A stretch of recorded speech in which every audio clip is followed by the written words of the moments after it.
off in the brain. We are back. Get to us right here on Kessben 92.9 Facebook. Kessben TV. Music on the background coming from the man Stone Boy featuring Angelique Kojo. They call this one Manoji. Here we be aqua babium once again about Kessben 92.9 in our face, so Kessben TV on DSTV channel 364 and then on Go TV channel 121. Once Ebeka wo honom we be a match once again. Yes, I say na fi yindi enkomoi na yenhwe de airco.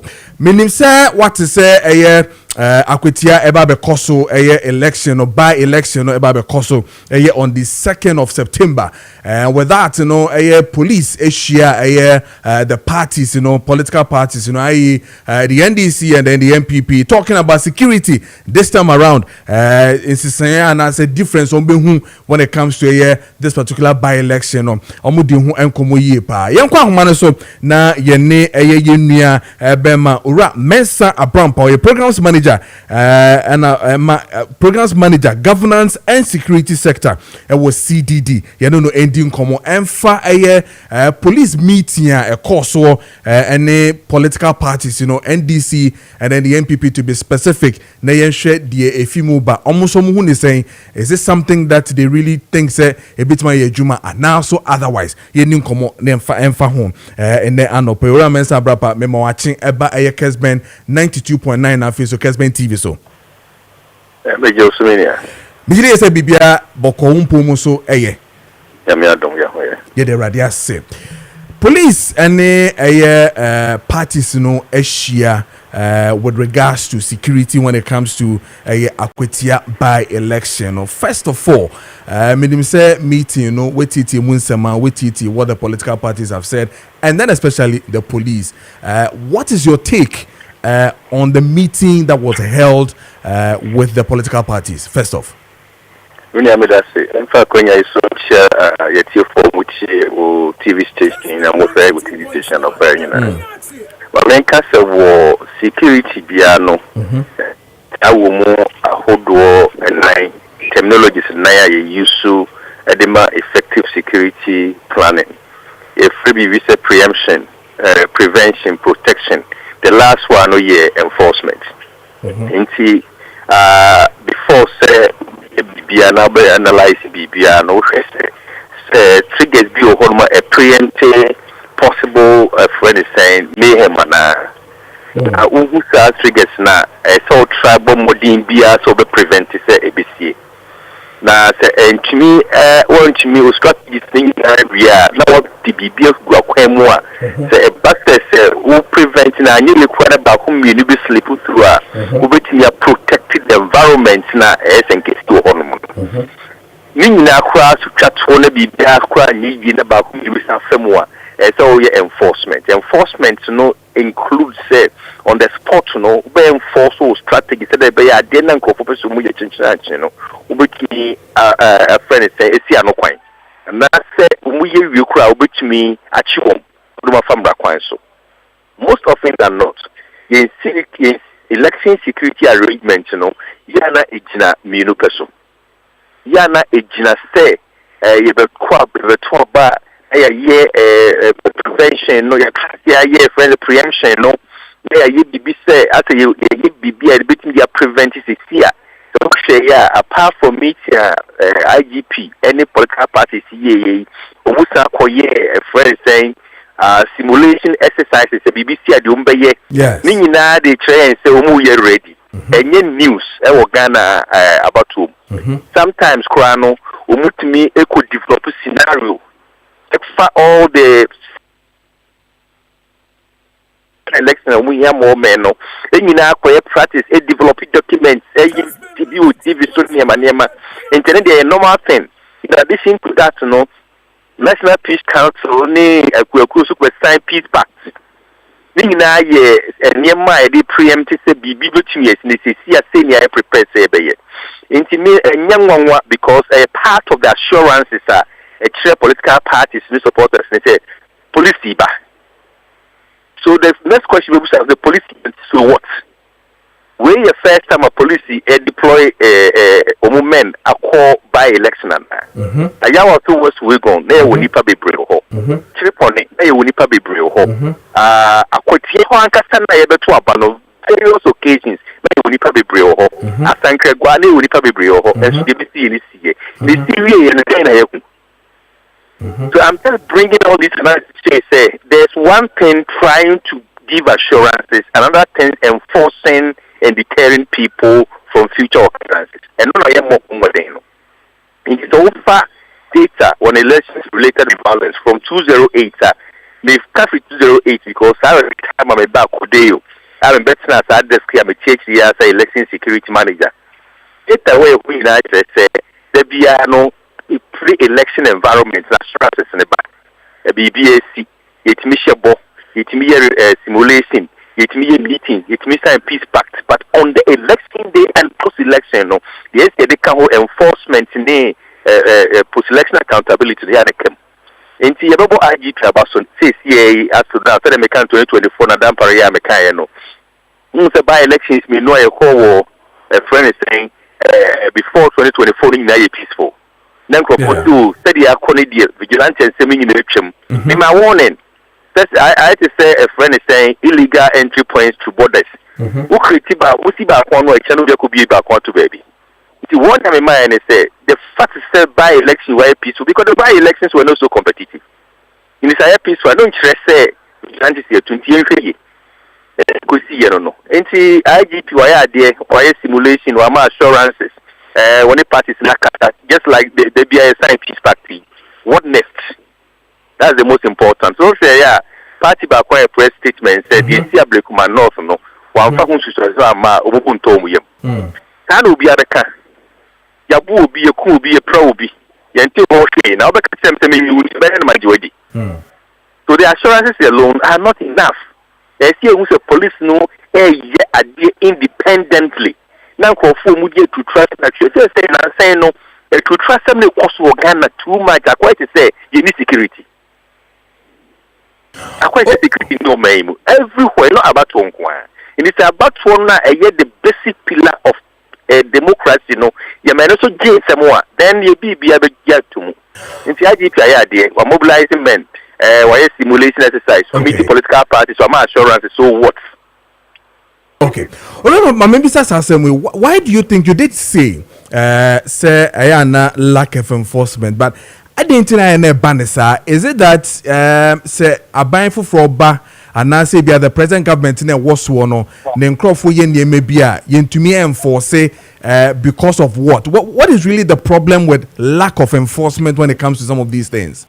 Many Ghana politics, you know, any leadership, you know, acquire a NPPAB, intimism by maybe, and acquire. For the general political environment, and same be President Maakye a campaign platform. And some meetings or quite bad one thing. I movie in democracy a condemn here. Nina ne koswe. And someone you have to meet Fika, you police for your bar, be bring a koswe. In the point to say Ghana politics no be better a Benjano Soa or then call for Henry and they could see a rich hospital. Yes. How on earth and then call Maya democratic ye were processes of adjudication. That party was in Kofu the Majawun make chapel. Usubank of Majawun make chapel. There's a SAR system now only power by my book of media ban SAR system no be for media. You are lying. And looking at the police so independent public investigation why you know. Just as the operational procedure and say periodically, it's all briefly public, you know, the updates of the processes you have taken, the arrest you may say that during the elections, you know. The last press briefing I make kind of be done with the was actually more than 100. Or the call inquiry bills, more police inquiry bills into our sure state in it say, over process you in a real say, Mrani Umbedi. Yes, so baby, what you announcement view. Into as a system, not say, we feel such a may, so we cry as a seven, we cry maybe 7 months in what politics because they protect. Yeah. Our coal mining center, our legal mining, our cobble party we say about community mining. We buy another community mine, we feel certain crop for him being or the another policy that also being creative no man in crop for. Yes, they are mine. Every corner, every sector, you're politicizing, yes, I know.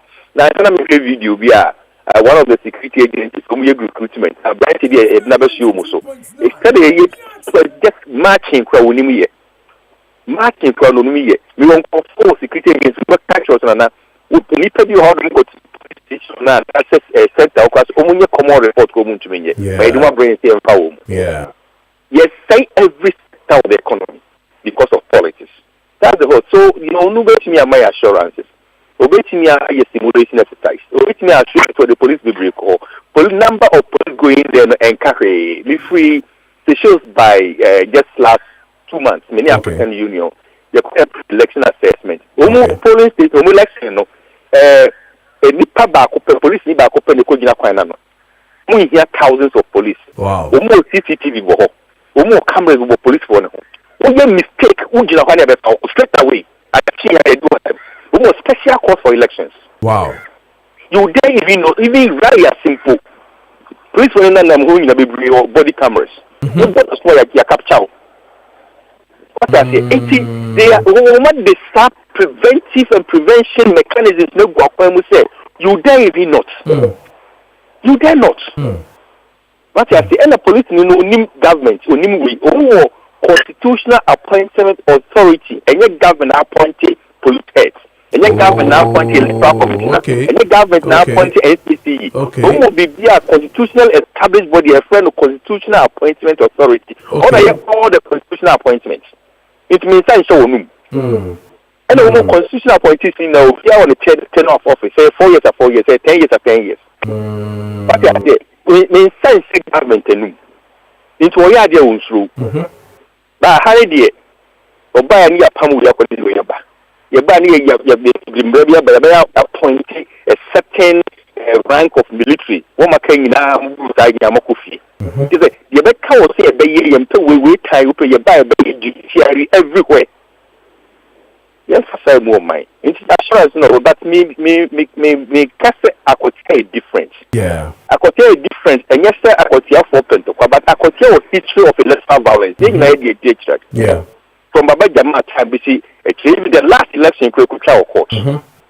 So, to back, constituency, just like Madina warning consistently, those are interests in your witness, just like the Tunafo and the Tuti. What you say? There are some constituencies you want more. They are noted for that. It is all how about more. You don't need to go and slag. Okay.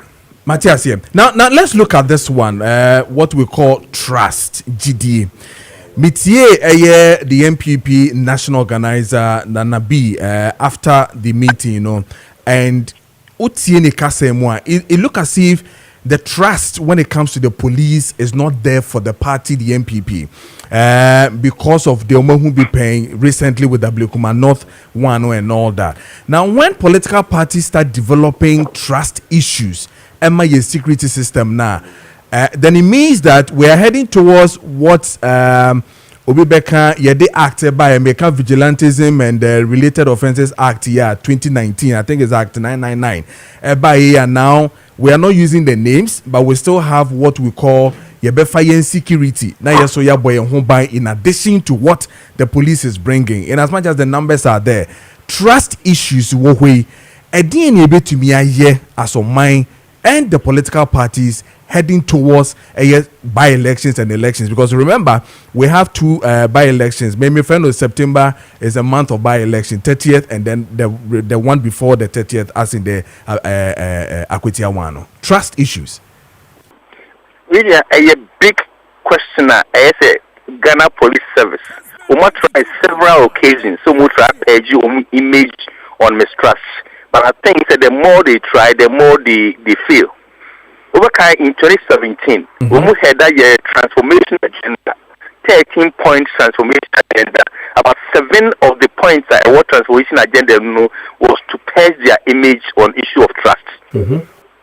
What I say, including developing new curriculum, including establishing complaint structures, including disciplinary measures.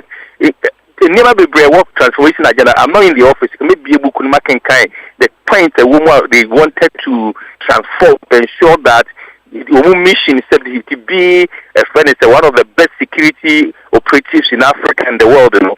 Me achieve it. But the more they try, the more they fail. And our Afrobarometer data consistently, police has lower than 50% trust from the citizens. And the idea is more shady. Nani nyina ye niema maako mienu miensa ye kosi. Say ya to a baby. Electoral Commission say aka 2 police stations. Me here security. Na me dey declare you never provided the security. Meanwhile 2 police stations won't even provide security. You go to the general election of man of the house no security. What is that? When Abeka send say we action over JD. 2 police stations now maybe yen was just one place, you know. My request for security for about 4 or 5 times. I know it for a fact because I was following it. You who buy a contingency, Emma, you who can say, who requested for Monday, you who catch him that a Monday, no, or more BB or Kobo Ghana baby until my function the following week. Or Kobo not have 10 no because somebody has said something. The 2 coalition were in security am I, but here public man no for a 19 in the security am I. Now what citizens to trust you on this? It's an idea woman can say so much no more pledge you independence from political manipulation in order to attract the trust they want. Otherwise, we trust never conforms. So 113. Why a press statement? Why my categories in Nipa uma court court inquiry bill? Why my categories in Nipa one kasa police inquiry bill? Since then, I didn't know. No particular trust you. No. It's one court mistrust no and your MPP never can because they have a finance and the party be opposition on trust will be. And I make almost 109 this in trust security. Into political parties and so more as social fear. But citizens in general, assessment of police trust through Afrobarometer and other barometers, which shows in California police in it. So they have to set up. Enti say yehu political parties coming in with their own private security. Amanenye wanwa. Unim say then never move for private security. Can take us you think na say Yakrofuni who are going to what war. I can't to go for security. Then we have say me free hig by and number can say women would say developed countries no women more cat say on the underdeveloped country no one ne kwaye into your comments and squad check. Yes. 2 originally packing a car outside Akoda into here war. 3 we here security. Also pay a crab no. Would they call would they for watchman? Would they to fence so after the CCTV their boss into Bosumbasono extra cost because of insecurity. More than 70% of your salary. You are the whole developed country in the fan. If any war and the developed country, no, you have more than one more developed country. No, sanity. And this will be the personal security. Now, so be beat over personal security. I'm not encouraging it. Now we are not stemming the tide. I don't know because I was myself. Could establish a small collating center or big moody see. John Bodu, but before so land the metro me a picture, baby over expression of answer. The same thing is also about the same thing. Now, unfortunately for me, one of my Code observers in one of the polling stations, now will picture, and a vigilante groups will be a group pick up to back, and I'll picture will capture a woman. Then go for what sees in the phone. You know what happened? When we see in the phone, and the police officer or police station was until fair. Over instructing the back so from out or their man. And you saw a real-time text message and the receiving reports.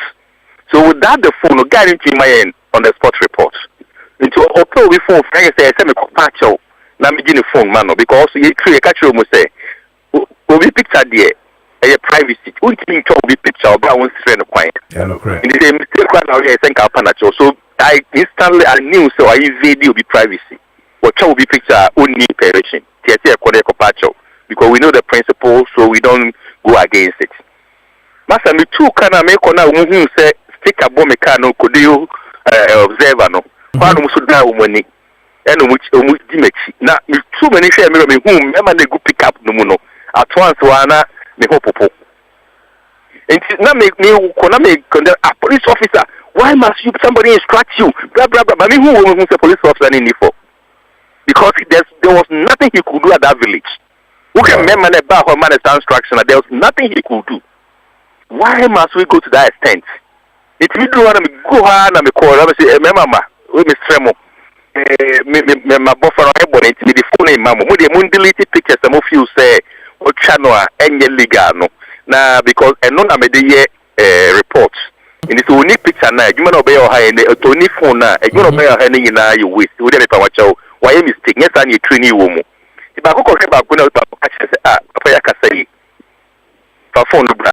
And I'm sure someone be picture will try when you free so. You know, the answer of the phone is, and I'm a down one thing. Let me catch him officer and say, person obey in danger of life. You call training the catcher on say, and chap will be picture or bra only a chrono and mouth consent. Just throw. Phone or if I send a report can a brain we are seeing what's in their brain we are seeing what's a mouth checklist and can't will be a baby picture now me man want me free home.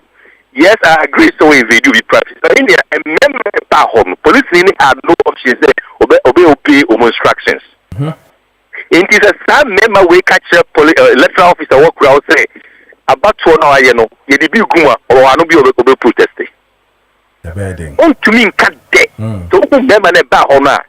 On to me pinano. I'm just bringing this up. Say ya battle and emano. Some member now nam police station el bunk of Sasan Kegwaha. Omo assembly member. We know we are crackers. You can be do a class and you say survive here. In the study power about 2 months. Sani everything. Na then you have a say. A better than you to us here. What kind of vigilance related offences Act 2019? That act no bano. Every time the media at least maybe say, yeah, what criminal act was say anymore? Yet so broader. It may dealing with all offences. Electoral violence so your criminal offences in Libya. In the add here another act. And the movie defend they say, and none this you kumasino. Who say invisible forces no go free or partner. From court to yes. In the man ruling almost or your MPP 19 or Massa ruling but in conform him saying legal balance no the law net that would demand now the year man say Madacasa won't mean go beyond 100 penalty unit and you can't go beyond that and 1 penalty unit is 12 cities it is a watching a crack will do if I say 100 or 240 penalty unit I'm 12 cities saying nigga friend and that was what was before the judge that was what she could do. And it's able to looking at the extent of damage, electoral violence, you rely on this existing law. You will need a new one. Parliament, so the Vigilance Related Offences Act. Since 2019, which I would say case is simple na court. Now the court, they used to act no. Prosecutors still say charging cases from the old act na say too little anything. So what is wrong? Baby say as a country we are not prepared to deal with vigilantism. No, we are not prepared. We are giving lip services. Because say alongside the promulgation of the Act 999, and then Kufuor National Peace Council say we meet MPP and NDC. No more mediate between them. No, there will be a money. A friend is saying the politically affiliated vigilante groups. I was part of that committee. Now you're supporting National Peace Council. In fact, National Peace Council, that's another Asante Woho. Do maybe cry na party leading person bebano or the lobby near the idea. If the kai pass I can't say. Or not the code of conduct that no officer for so is to say. Yes, sir, never will be. Yes, peace partner and it's only within the time. In Chechene Katan also well, next time go for because MPP for the NDC for the MPPs. But I'm saying the nebu amano. As more character, you never know ye in Nagma Benya day. We like to relate to offences at net that on fine ye dino. See a code of conduct there say a regulatory political parties and how is it performing? In the honorable Cancer will differ. Alright, we are not serious. we are not committed to fighting the menace. And then the Abedu Sadi Edrisi. And yet the number of security personnel deploy home. If we are not taking down the country, now you are the strategies, preventing mechanisms, frameworks, any idea of say when the betting of 1 year trust and I'm fine, you ma, 100 million police officers. Rabampo, you better say, Radin Shaw, I think after a year, the by-election, you better say, na fi edin komobium. Yeah, that's a pa. Yane Ora Mensa Brampa, programs manager, governance and security sector, Emma the CDD in the AD and Common. Fa dear Koso Ewoye, and answer the Baba Koso Ewa Akwitia on the 2nd of September, year by election or a home Common NDCC. And time check is 5 minutes past the hour of 8. Meeting at your man so for Kojo Preko Dankwah. essbenMaakye Sunye, Cecilia Enna will join here. Memoir Kwaba Eba a year. Kessben TV soon face on DSTV channel 364 and then again on Go TV channel 121.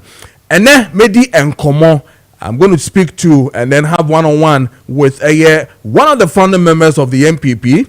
He is also the former spokesman and as a spokesperson for the late Vice President Alhaji Aliu Mahama Yenuno Ebedi and Komo ene anope and Komo no nyina no ejina the intention to stand as the chairman the new patriotic party ebedi ni nyina ho enkomo wo fia hanom na afia hwe de elko me call atokwamena ho ewo menhia na onim de asie the death of Asante Hima na Konedu Yadom the third and then and 1 week ebeba so but then call live on grounds with yenu atokwamena na fi on my update what is really happening there na fi yemra back sisi ato Maakye bibia boko there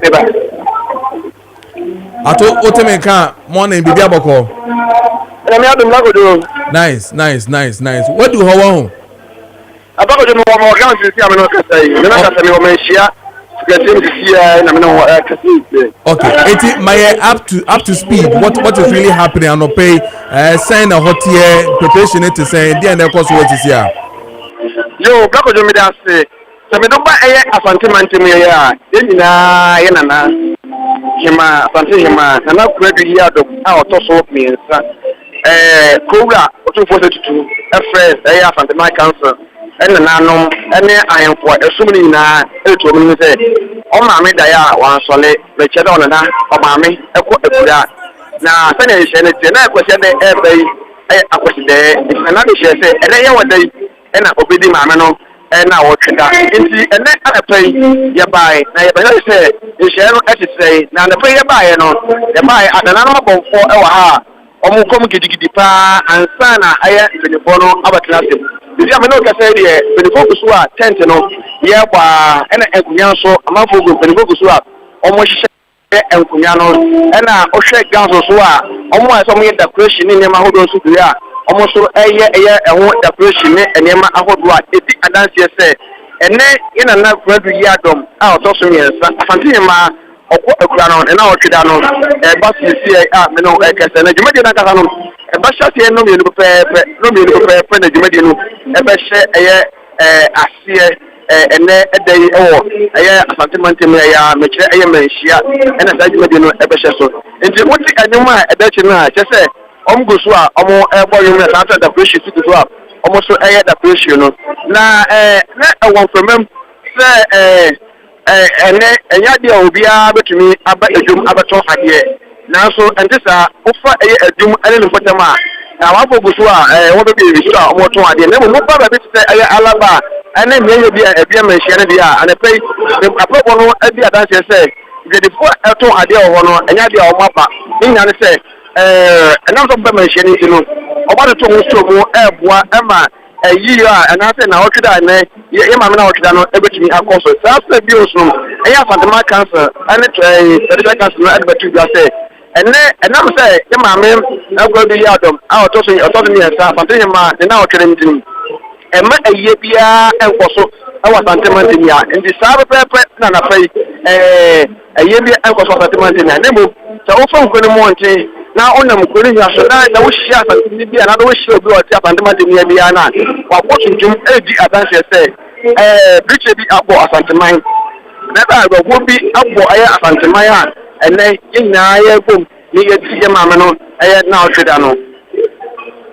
Okay, ain't no yebema awo ho se na wo kan na ne de ho na wo betena na one may up to speed what is really happening that ye kai tie for so say ye be call live ebeba honum live on TV wo ye Kessben TV na face Kessben TV plus na fe de koso wo bia no ye betumi ahwe but answer na be call na che say o sha security yet say wo honum and then again in painful bi wo ho is expectation program line up net say oh and I pray me buy no security there tight ankasa the buy me hu police for pa na me hu mo ha omo doso ankasa ana ye wo me hu prison officers ana omo so omo ne enyanoma dan na de no so aboa ama aye ahosiesie so atumi akoso wo ase enti saasna be bia se oba abewuram na o menhia enam se ekwan awododo wo a nanka adolfo no etwi foso no fa menhia no mko Kenya si ablem any airport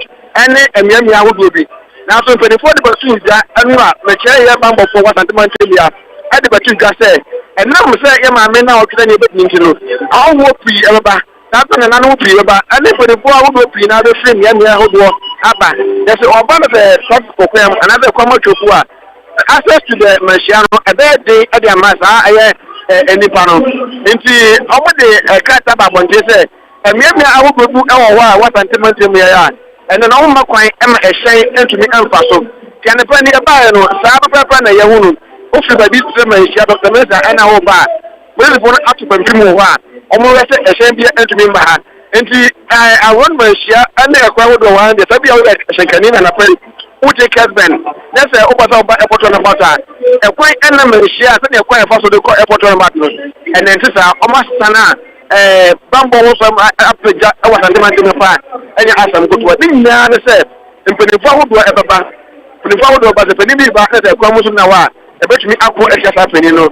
Say, be a vice president, and who say, yes, for the forward door, I don't say, a month for the forward trip, every any old ever buying now, a come at the house at the Massa and in Paran. You become the Anna security there. Because I had tight and got a bumble for the doors of and yes, I'm good one. Okay, I told you best I'm baby, that's a par. All right, you know, on your screens right now, we'll share a Kessben TV CC and you will who what is really happening where you Menshia Palace Honum Nana Kunedu Yadom the third in the 1 week and Asante Hima the 1 week na oh share CC and our Facebook so wait to me I share what is happening and no pay you know say live band will hold almost bo traditional dance and also ashatie almost share near mine as much as almost share near and all that you know and be now so about betenasia almost share him say to me accord right now I can see say obi sawo honom pa almost omodi omo niema aba almost omo yo omodi and I think that today tradition will be really respected there. You know when you can share say security is also tight and I feel so a situation when it comes to driving also no could be cost very very well. You know we share the street of Menshia sisi ameno ka say ya obi hu de cost wo honom me hu say some of the queen mothers and our face with chiefs in be about better almost share him say program na jumedi ni betimi ashase the 1 week you know e betimi ashase so clearly it tells you say we are on grounds and definitely you know I'm sure from 12 noon hokono we're going to give you a full blown live coverage the course with the 1 week you know the death of Asante Hima Nana Kunedu Yadom the third you know yadinina ebebrel. Time check 30 minutes past the hour of 8 Kessben 92.9 and Facebook Kessben TV and then on Facebook Kessben TV DSTV channel 364 Go TV channel 121. My can say multi-credit savings and loans somebody 26 years yes and for that matter no omo at the fufu be bro crack to celebrate the 26 years and you know wo a woni omo save any potential wa person wo ko hobia no men can say boafo ye na loan loan fufu bi a omodi aba tronko kra na the tronko ne say omo de boa eye mo amukra bodua eye adwuma a mo pese mo de sika hyem na ekonanim ono mo ne eye multi credit savings and loans for enkodi enkomo emfa eye boafo ye na loan no ho me se kan ho na boafo ye na loan no aba amawo aba ama ye nyina eni ntini yen kan ye ho ne ne eye multi credit for enkodi enkomo na de enta me se eni kan eni je ni se won so kwaji loan bia na ye ka che se collateral unni bi na kwa ho na kwa kwaje sa de no boafo ye na loan no o se men kan che o se oba enye collateral sem bia no collateral you pay a fast amount, low interest rate, and into no the one here bia na me pato to an amount and na commodity credit savings and loans for her na only omo enkodi enkomo from it was 03220 374123 and now says 0244 384233 and now says 050 125 7556 and now says 0244 882402 na one a multi credit savings and loans for ND enkomo sasa na me catch us say memma no aya na ye wo how ya how no nyina no aya na gina ye prostate so enti no Obatampa process center say me kan cho say wo a difficulty when it comes to say Junso and na face moja wo Junso mu Junso so den pa obi so da story o Junso sa wontas ye me pa cho o prostate na na say wo kohwe na wo ho eban ye enti oyere ani enuanom amutie me say wo nua bi wo fa bi anase wo kunu wo issues when it comes to prostate amepacho yenko Obatampa prostate center for her na yene omo enkodi enkomo na ukọ honoma bibia ebetumi akoyi ama omo wo kaswa fifi prat last stop honom na Obatampa prostate center for no ewo omo wo kaswa enyanyan road no so honom na wonsa ebeka Obatampa prostate center for and also person from na ubuki doctor so na fe ukọ honom a 055 38 00 678 055 38 00 678 Obatampa process center say prostate problems your last stop and no and I made the amount one time me catch you say Danny den na phone wo dey sisi and abaye necessity enya dey dey born life and you know say wo per phone ato aya na wo bre because say wo page sika wo yesusu sa na de to na wo kope eye phone ni bi eto but some 23 and easy buy say me can say the obeye sika o de beto na fe kwakoto bi no dabijai opa bra ne honom some 23 and easy buy for 300 Ghana cedis per bra so wo pe iPhone Samsung Tecno Infinix and afi so Itel and the akabia wo de deposit 300 Ghana cedis na je phone na fako bra na my 30 to 40% of phone no bono na fa phone no na me no ka say na fako na de aka no tua no bosome say ya fe say ya bosome nsia say ya bosome miensa ni nyina ewo homa mo so mo pesa mo gi other phones ni bia no he o say wo pekro betime tua 10 Ghana cedis a day say ya na wotwe say ya bosome wo de fabra 10 Ghana cedis a day na gi phone no na fa be register keke na fe yenje ubi bia na fe fa phone no e na start to use most of us groups, government workers, associations, schools, and organizations are more phones to do amount more members and more join phone yinano. Money Sam 23 and easy buy for encoding komo na me nada bibia ebe to me akoyi amount. From I was 0244 711 873 and now so says 0248 29 2763. So person will call omo offices so now for no pay for coding komo so dia me pa cho oba Ebony circle hey ya baby your friend Ebony ren kan no near to meat pie no hono mo ba obehu Sam 23 and easy buy for ho o call na pass Kaneshi Trotro station a on sa beka Sam 23 and easy buy for sa so na okopo kwase taxi ranker on sa ebeka Sam 23 and easy buy na oni omo edi enkomo enti en ntemwe na bra na bibia ebetumi akoye amount 18 minutes past the hour of 8 yan kona fe yendin komo I should have done Ezekiel stick but anyway ma menye ora David Kankam Bwedu or call for an answer of vie for national chairmanship position of the MPP na no ending komo. Just as I said, he's been a founding member of the MPP and then a former spokesperson for the late Vice President Alhaji Aliu Mahama, and then waye nyuma bebre. But today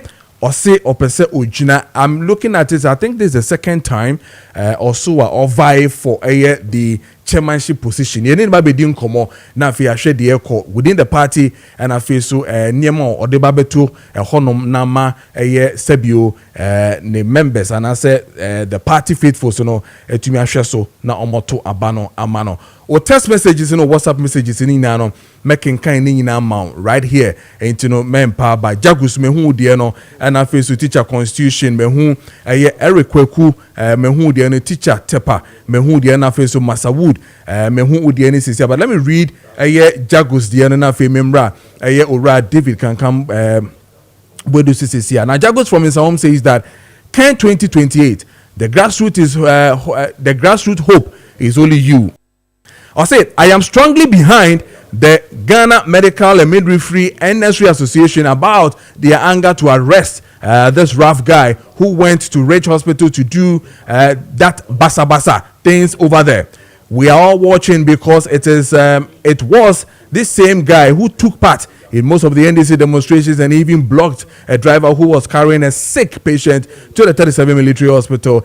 And he even insulted Ghanaians that we are all animals. Let's see what this government, together with the Ghana police, would do to him. On also Nadia Odeba, and a quick one on the IGP thing. The Akwetia Jagu says that IGP has promised Ghanaians that the Akwetia by-election will be peaceful, and I will say it all depends on the parties involved, which the NDC and the MPP, to make the by-election peaceful, because the police will do their part. But if these two parties decide to act otherwise, that is going to be like Goliath and David. We urge all the parties to promote peace during and after the elections. Hashtag Ken 2028. On also need the other buy. And let me read Masawood before I go to Aurora David. Now Masawood from Kumasi Bantama says this.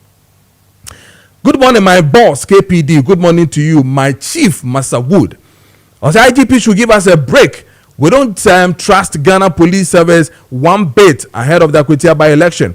The MPP shouldn't rely on the IGP's comment, but rather deploy private security to protect its members and the ballot. Hashtag the battle still remains the laws. Regards to Honorable Sampine, National First Vice Chairman, hopeful. And also Nadia Ode Eba Yenonom. Yenin Komona Fe Yenshre the Eko Ewo Ra David Kankam Bwedu Cortes.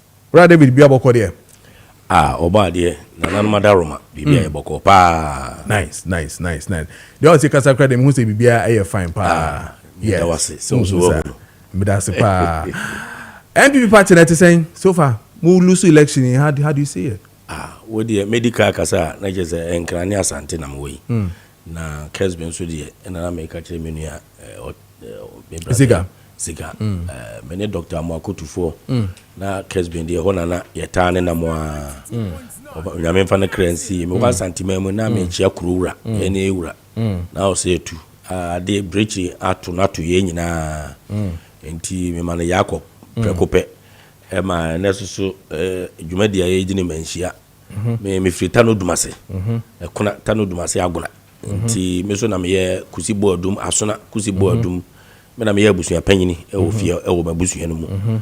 Ya me wo fana na kwabla dwuma nko ana enti chia me kwakusu so me chia no me nua pono no ti breach atu ye me nyina ya akọ me soro oba de se bibia ba jojo na ya na ya pe no kurabia na yi uka MPP. Yes, MPP enunti na meda Kessben so ase mo ne mpanyimfo nyina se ma for all these years mama invite me na mabaha na me mo bekasa MPP or crossroads na crossroads na one also a very very dangerous na me mfasa opportunity na wa wutie me bia no mesro ba bia miracle menu ya keto miracle aboaje owo bia no mo mfasa message ma miracle mame me say me am de mani ehu no so call one of your sister stations and said few days ago bisana about hopes in adoya o si ne bo se MPP for yempe hopes in adoye mesre no me am who say or support Dr. Baumia. Na say Dr. Baumia wo we a 50 plus 1 votes, 50.1 votes, and we here to become the president. Na sa 0.1 that's one. And no na say or they pam omo every party no mono. Mesre no adwobre ne bra panyin David Kankambo na make say miracle. Mesre wo. Maka me say kokrumotie no ene ye de to aba. Na yese se wiase se wo petumi na se wo ma me kura se wo ton no na de gitumi na anya wia wako na wo de se tumi na kwa akogye no enu nti na menua no bebrebe wo mo petumi a obekọ baabi area bi a wo campaign bi a wo ye NDC ni for instance obehu so oba aboniti ebi a no ye MPP ni ba nso beto anu aso ni trimim no obobi obeduru baabi wo misa se fi ha ye NDC fo na MPP fo na wa wo mo wo fufu wo beto ani na waje wo ba no nso wo bi efi se wo petumi enti se ye petumi a sa ebufuo ni sa nyamanyama na ewo party mu na kuo no eguo no mesre hopes miracle se won twaso na yemfa abrebre na adento efi se wo yire wo na aka se MPP fo empeno a me David Kankambodu me ni obi ani ntokwa wo party no mu enti wo ka se MPP fo na ade me fra me so wo miracle wo ye menua ketoa sa na hopes so ye menua me ka mobomu a na kuo ni nya tumi enti nesrawo yempe hopes no mesro mom yentwa so afi amnesty ya de ba ya conditions gu ho no enye sa na ye political party because I was just about to ask you about the amnesty and Kratane ba you know first no net was saying I was surprised. Why? Very surprised. Eko no ye free 137 MPs and ye call 88 and ye say 87 enti ye di ku no so free abrochire MPP nye Ghana na yeti no because JJ Rollins nko mo o ma ye kwa me enti no kroma obe den wa beti political party yeti na outside ene ye din na mo na ye bepia na ni nyina so David Kankambodu me papa Reverend Dixon Kankambodu wa Hamburg ba bia wo bia papa me chiawo oni GH mensanom ene ka bo mu a ye free dissidents refugees ene ye wo outside ye the party ni bae na nkola wo nyina do no mo susa enti wo nim say na GH mensa ye che no America se wo ba be yeku omnim nti no ye di kunu ba no obi ani ho obi anye member de wie no Ghana hakura no ko bie wano ba bi ko ka MPP a itimi ebi mu awu ya buru nkrofo MPP di ma awu nti mo fa the seriousness of this issue ne say party no ebi awu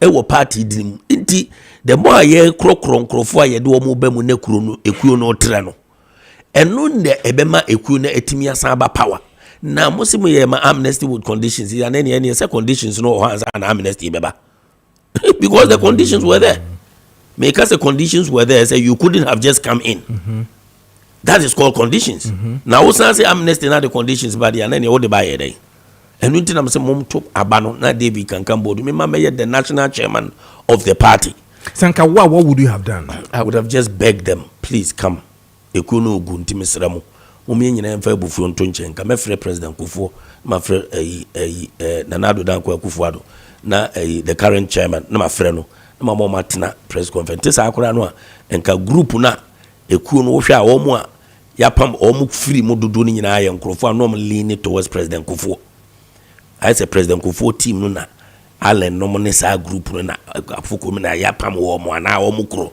eni abufuo etinka se me fre president Kufuor afoko so no ye chairman ono so me frɛ no nanka wo sa group na ebufuo bae no me frɛ wo no wo tena dem secretly na me chise me so say e kwan ben so na yesi e be fa ye be ya announcement e be ma kwa amokɔ ye no ebufuo mo ye bae no mo ho ate ama party no ho ate nsa na ya frɛ mo no maba no maka so okay yes we lay we say down na emi ya mi say ya akwa ye press conference ebufuo na bae ne ya gem obi amra na ye political party from 137 to 88 akwati a ye be kwekura na yes ye nyi police phone na onyi police phone ya wona na ekura tumi no you had the power onyi police phone you had power you fought each other and you handed power over to NDC you must blame yourself not the police IGP Yehono he's a wonderful man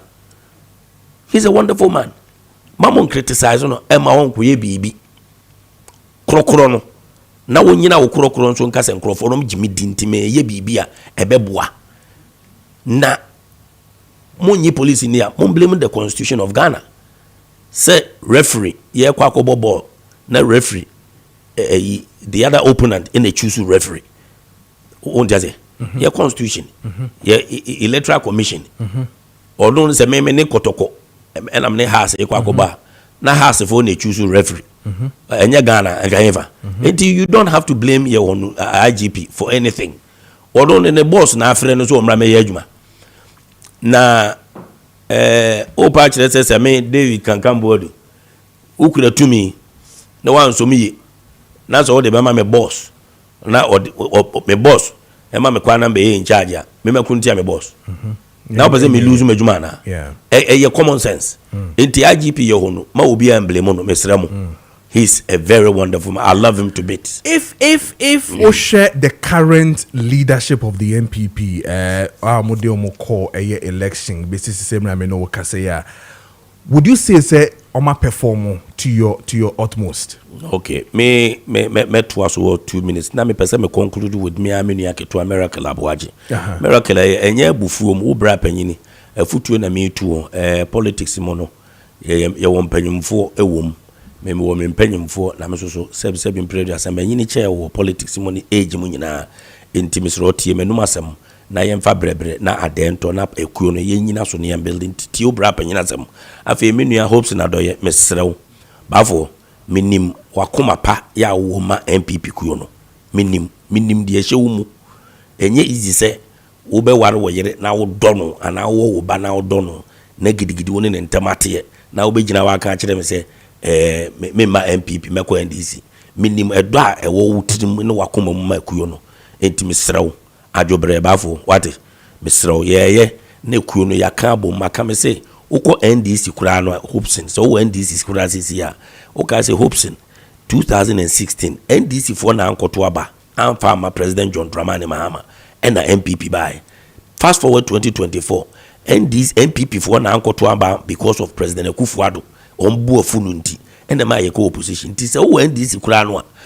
president bi beba be diku nanim obi beba be diku nanim ayade bi ama obubufu ama beka se ene uhia MPP nti onua me de oba de yesra ye obra David Kankambodo na ka se me pese ekuo no me beje as national chairman na me kamu nyina mo bom na ekuo no nya ahode nti Hopson me do Preko pe onyame wo nchira ba bia wo bia afi wo see the leadership yes oma anya nyema yi uko Google now search for David Kankambodo ko videos na wonya abotre search ma obehu se meka asem bi 2020 ye to abanu wie ya na meka asem bi. Yes, I've read that one. Mix meka say MPP satem na menua Jombo adunum ena na ehwe party ne so na nyema wo mo ye ne ena ma ye 2020 ye MPs no so te kura ma chese nyanyame a na nka President Akufo-Addo nka ejemasi ya na enkoyi ena meka se wo man change wo mo leadership style 2024 we will go into opposition afi meka de to ukoko search news wa ube read ya maka to wo be say we are rather going to break the party and not the eight. David Kankambodo meka asasemi yes ena enyeme bia so ni wa eba besi ya menka but akwa say MPP yekuya obia ya big man obia ni obuo mo obia fi se wo obi na mpanyimfo ye ba yi na ekuo no senka obi ka so obi nya obi anka senka ye no na ye di ekan a eni alaji aliu mama no na no senka party nke be capture wo nke be capture but it may be feel say even though me young kurana ade ni ya wo mache me offer the Professor Kofi Abrefabuzia ye fi ward 5 Kumasi ward Asafu ward 5 Progress House e ho na ye me campaign office Buzia me papa me offer Buzia na be si se no enke be ka se ye wo dini ye wo tumi oba Africa continent ya me father-in-law me yire me first wife for United Kingdom Arab ni ne papa ne Professor Abdurrahman Mohammed Babu woni Kwame Nkrumah na form OAU nafsi ene ma check over ba Africa Dr. Salim Ahmed Salim former OAU chairman yes. me ko Tanzania ni fie na meda menya ketewa saa but penyini due mante mo pa me nua kwasi prat baby a wo bia kwasi obo ade nhia me bra mo pa mo misa me brother kwasi prat wani David Kankambodu wani Professor Abdurrahman Mohammed Babu misa me papa kofo mo pa mo nko po Kigame wona mo misa say why and the boy no many di president ana Yawara Museveni Muammar Gaddafi ba kroma me ase Professor Babu nti me ko Muammar Gaddafi ko hu no nti yenum bi no ya na nkrofo bi eye nyema bi wo hwe wo mo a panyin due mante me nkasa wo nti se me kasa but MPP ne wo no efiri baby ne bae nti se me ka kire mo se nipa David Kankambodu no eha na MPP wo enye national chairmanship position na mepe ye de ade na jam se mo nhwe so from all the way till 137 afidi on we akira 88 mu we a mo se mo a mo so kure ya mo pe national chairmanship na di na ne party mbeze muguna na se Maakye wo 3 groups ya wo mo MPP mu se first group no ne wo mo anto aba e ma yenya 88 MPs all the way from 137 to 88 MPs omo anto no ebufu nti na wo manto sa group no fa sho trim say omo MPP members ya omo tumi to abama yenya 137 no omo ama metunti esote eba 88 omo buafu omo na group no so omo tena mu a omo to abano ma yenya 188 no omo ntam omo ache omo mu apai mi no omo kondendendenden Kennedy Japan Dr. Baumia it did these 3 groups no why na ebetimi akọ ene wo mo akọ kasa ama wo ma tie nene o mo buafu ene wo fie o ma antu ya be 88 o mo so o mo ache ena me so na me say me ye neutral person me ye party panyini me stay neutral me support Dr. Baumia me support Kennedy Japan me support MPP because only the mother who gave birth to all of us. Ono wo me of abuzia. E wo papa di ewu okofo. E be wo the last born president Akufo-Addo. Enti di enti na se mi jaye me maame na oda ko ma no. Na me kokko support individual persons. No, I'm supported the mother MPP. Enti because of my neutrality no, I will be in the best position to speak with the people who support Ken and support Dr. Baumia so that I will bring them together for the party to have a strong membership base. I feel almost more full, you know, full leadership, past and present, meaning that the fresh face, neutral, with a blemish image. I have no qualms against my image. Me BB attached to me. Clean image is David Kankambodu.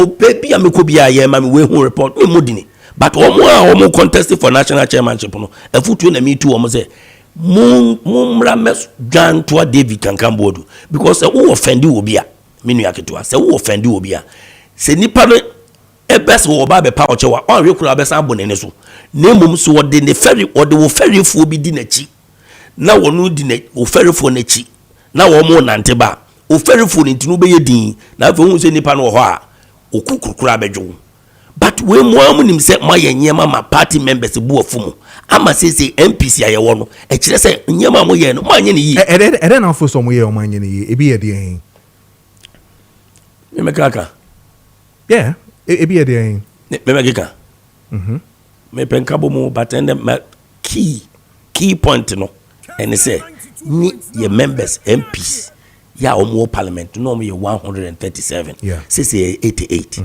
enti no omo ankasa hunu se enye David Kankambodu me ma metena ha enredi enyema enko fa dadoa emfa nwura kurum na me nkinkim ema ebufuo emeba party ne mo me ye panyini enti omo hunu se MPC no esote hwim no obia nye David Kankambodu na eka ho enye me na meka adene ne ye 137 ena yeso ate aba beduru baby ye duru enti nyema wo ma ye de ni nye David Kankambodu na meka omo ankasa ene wo ankasa so menu ya wo a wo bisa me question wonim se bibi something went wrong something drastically happened area ene na me kire se omo ankasa so nhwe na omo hunu nye me Kankambodu na meka but me ba wonim say we are penina me say we are penina udue matemant so is it the fact that mu neglect am grassroots na one of the basic things that you do? And me ba Mohammed Delta Force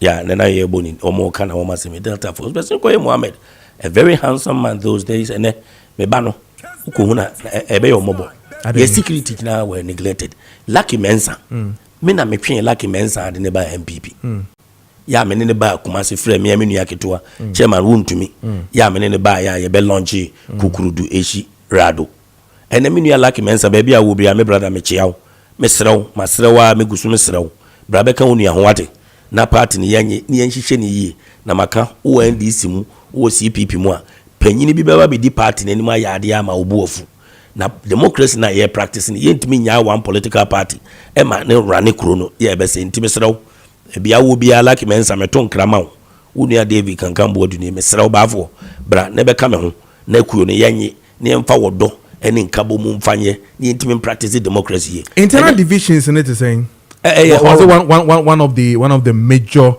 pillars among Lucy and one me say horrible me nua se me no otiwe na se me no mienu ye wo disagreement bi ade bi ye nte ye ho ase wo bibi ho a ye ntena se one table me sa na me subaite ye ntena se one table na ade ne ye mbobo you must have a dialogue ye nka bibi mfa ade ye ni ho nkomo na se one tema se na me ase ya obi amfa do kwan na mum se eba no political party mu a enu ntina na me ka kire me nua keto miracle aboaje we don't have to be friends to be members of a political party we don't have to but the key thing is ye be dwene say the mother maame no a obeba no na ematimi ko hospital ko wo okoko a na waka ho owo no waka hospital ho na yakoton ne ntima na nabusuafo akwajeji sika na oba akwa wo na oni awode na waye virtual prisoner MPP ne be yi sade ne firi ho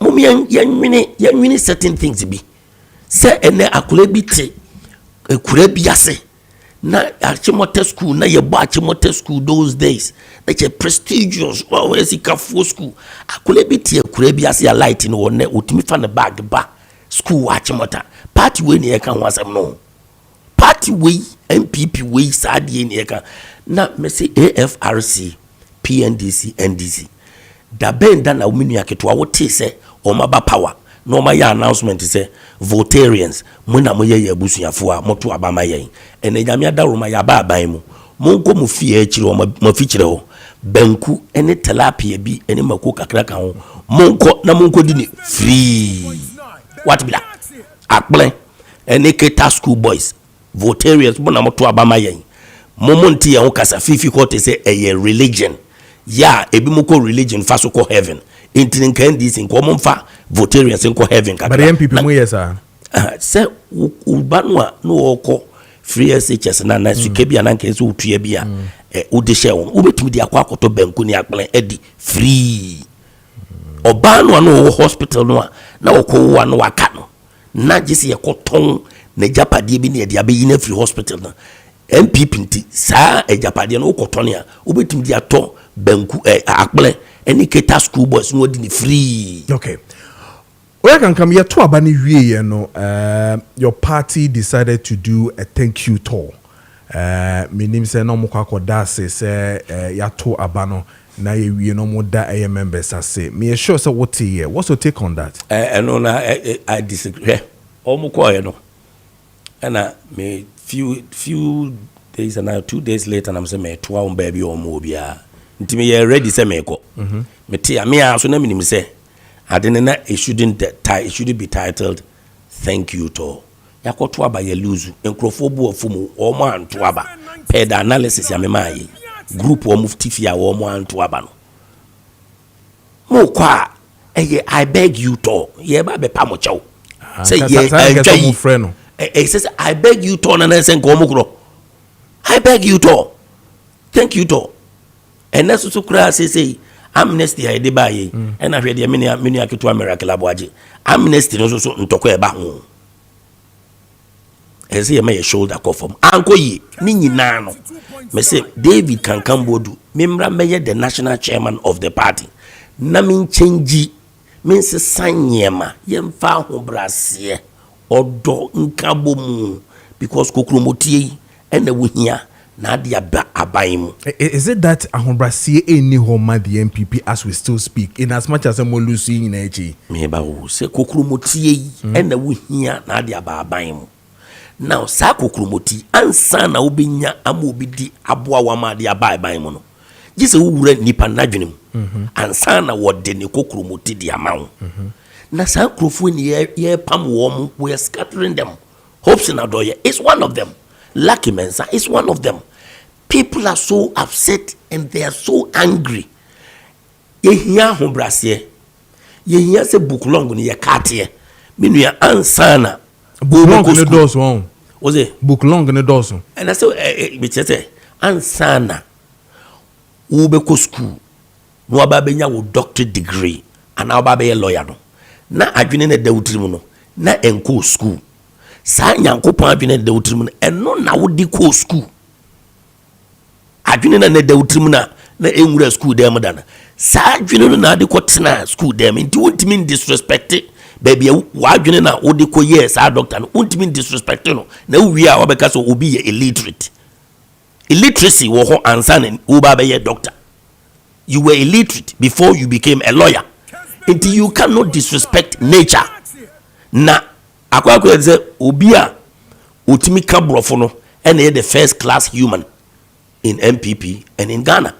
Who are betimi ka brofo say yen ma yenyine landing ni na nkamaje aguma risk contomere relax na chese ene wo na aye nipa. Ka Milton Keynes brofo ya. Na say na mete Milton Keynes MPP. Na make na nka oyigu ho. Oh man ene sanse me na nka no. Eh papa no ti brofo Ghana ni ndi onya ka say hey Mr. Kagambo do ka brofo wa no amen. Brofo meduane. Education. Me pese mekoko nyema bi mu na de me pa kire ni se momma yenya book long no yenya book long showmanship na obia ya big man one pp mu obia ni buo man yonko wosusu onyo obia the reason being is ubewu ewu da o man tino obia mre no ho ase ne kunu ye mfa ho brase na sa ade no David Kankamboadu ne bitimi agi MPP na afi me de sa ho brase no e de akọ around Ghana. Let me around Ghana with my blameless image, clean image, you know, me fresh face, you know, new face, me around the whole Ghana. Na me pa MPP for what you say. Omo obufu omo ye nuanom. And omo dwa to ame. Say me na me national chairman, me mra me pacho. Me nua. Me gina me nananom anim na yaka say. Say me kakuo no bom team 2028 party no win election pay. Messi form straight away. Na the ebeba ama ebema me din and it's David Kankamboadu kenye wono a enka party ni gui oba obeka party ni bom no ye win election an o si form na fe mu am contest say assemble national chairman no na mo hu nsensem bebrebe a mete na ni nyina die down afi mo nsren kwatentene na masa bepre ma so ba be national chairman na sisi ya idea party ni ehia animua problem bi ani ho complaints bi ani ho yen ka se wo na obeye party ni say na wo say me obi antimi ka se ma ye say against the MPP intimi ba ya menuma sem tie momma medwanto momma kwan na David Kankamboadu me meka kru no mum ahobrase how can anka me ba ansem about the other matters. How are you going to bridge the gap between obi beka twa mo twesi osisia, for instance, the issues with Baumia, Kenejepon, and Intawanta Rebea abes ekwa minim se winim de ekwo nyina. I mean no saying na obetumi aya obe bridge sa gap no. And na me ka say so obi wo ho na wo support to Ken. And obi support to Dr. Baumia no ohunu say yeah, Chairman David Kankamboadu de on the no support to Dr. Baumia, no support to Honorable Kenejapon, but on we neutral, or you be no support to MPP. Now, Oba and Susuno, ni hunia sembia, Minkwa na hunia sembia, sa qualities me say Maakye. Say me standing, me stay neutral, me will right at the center of it. Say me MPP na me support no.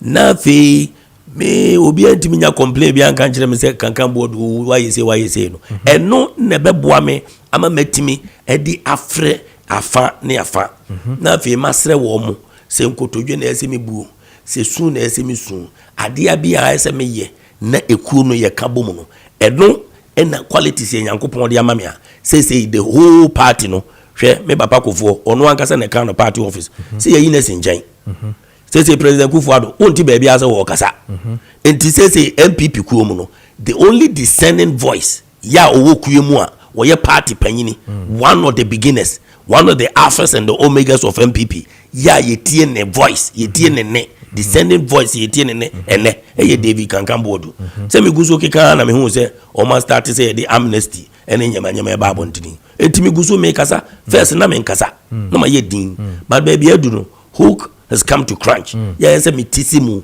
na me make sure say nkola no o ba tie menum asem montie menum asem from obia who contesting for national chairmanship position no montena nchen muntu o mo foso o montena nchen na o mo image no ba bia party no no o mo ntimi mfanka party ni mom because mo ye bi na efiri 137 ababedu 87 mo ye bi na MPC eguo ni padodo anu o mo gu parliament no eso ate enam de mo ye ya MPC no so ate enti no montena nchen na menka kunu mom meka bomu a Messi from MPP Enyira Ebeho must have a contest.